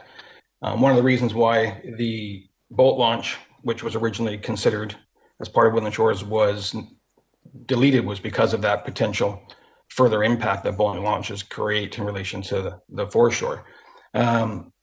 We actually contribute. Every single resident that goes into Woodland Shores contributes to the, I'm not sure of the actual fund name, but it's to do with the Cowichan Lake foreshore or repairing area, or maybe Klaus can help out, whatever the fund is. We contribute to it, so monies can be used to improve the lake, not only around Woodland Shores, but other areas around the lake. Okay, I'm not seeing any more hands up. I'm going to the director of the area, Director Kuhn. Go ahead, please. Yes, as Mr. Hopkins already pointed out, and I think Frank pointed that out as well, this application has been in the pipe for over 2 years now. I mean, it's taken a long time, and it's largely due to the changes, the many personnel changes we had in the planning department. So it was shoved from one individual to another one, and then it was kind of sidelined, and it was a kind of a frustrating experience. So I would just move to option 1 by staff recommendation. Okay, it's been moved. It's been moved and seconded. I'm going to call the question. Director Smith, go ahead. I'd just like to question if there was a thought that a public hearing be held and not waived, and whether that would be an option for the community in regards to that. What was the reason to waive the public hearing? Mr. Limshu. The reason to waive the public hearing, I guess there are 2 reasons. I mean, in looking at the scope of the changes that's being proposed by the applicant, you know, we're not looking at increasing density or any fundamental shift in terms of the overall use of the sites, as was envisioned by the project. We looked at it as being a housekeeping type of amendment. I think the other thing that's led to our comfort in waiving the public hearing is the fact that the applicants had the open house, and there's a summary of the comments received from that open house, and as the proposed amendments are consistent with the comments received from the participants of the open house. So those are the two major factors as to why staff is recommending waiving the public hearing. Okay, I'm seeing no other hands, so I'm going to call the question. That is the staff's resolution in our report. The first one, well, option 1, all in favor? Opposed, if any? Motion is carried. Thank you so much. That's January 27th meeting. Thank you, Mr. Hopkins.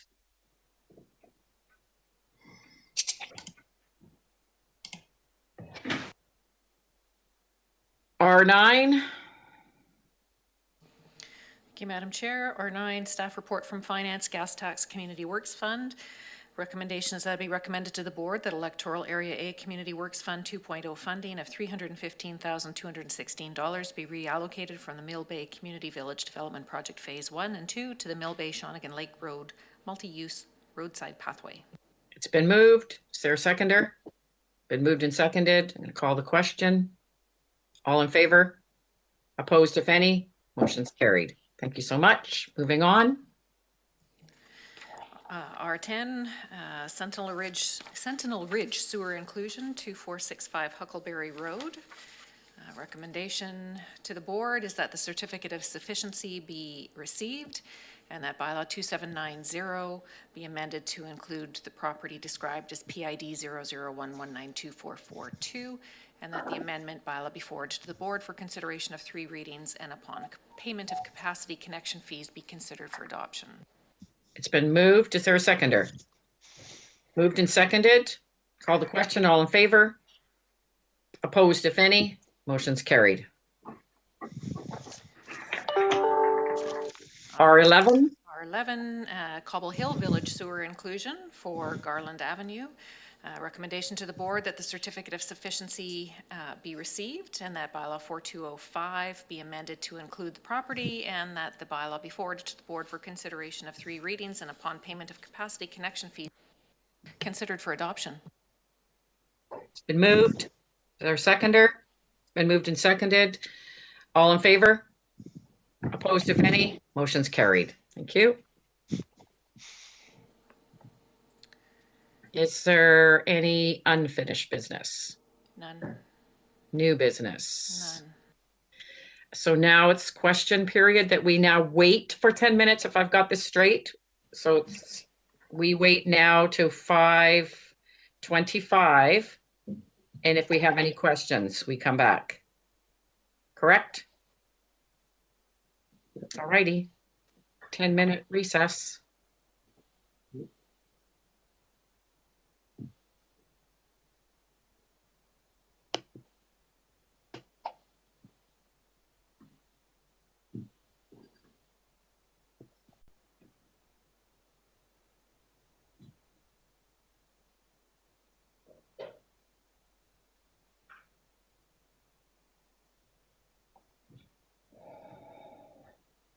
Cameras live.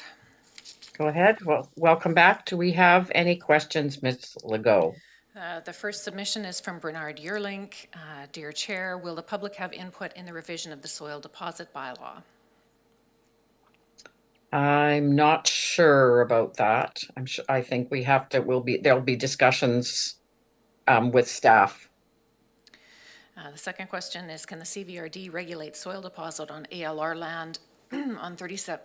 Why can the CVRD regulate soil deposit on ALR land on Telegraph Road, item R1, but not at Souk Lake Road, ALR land?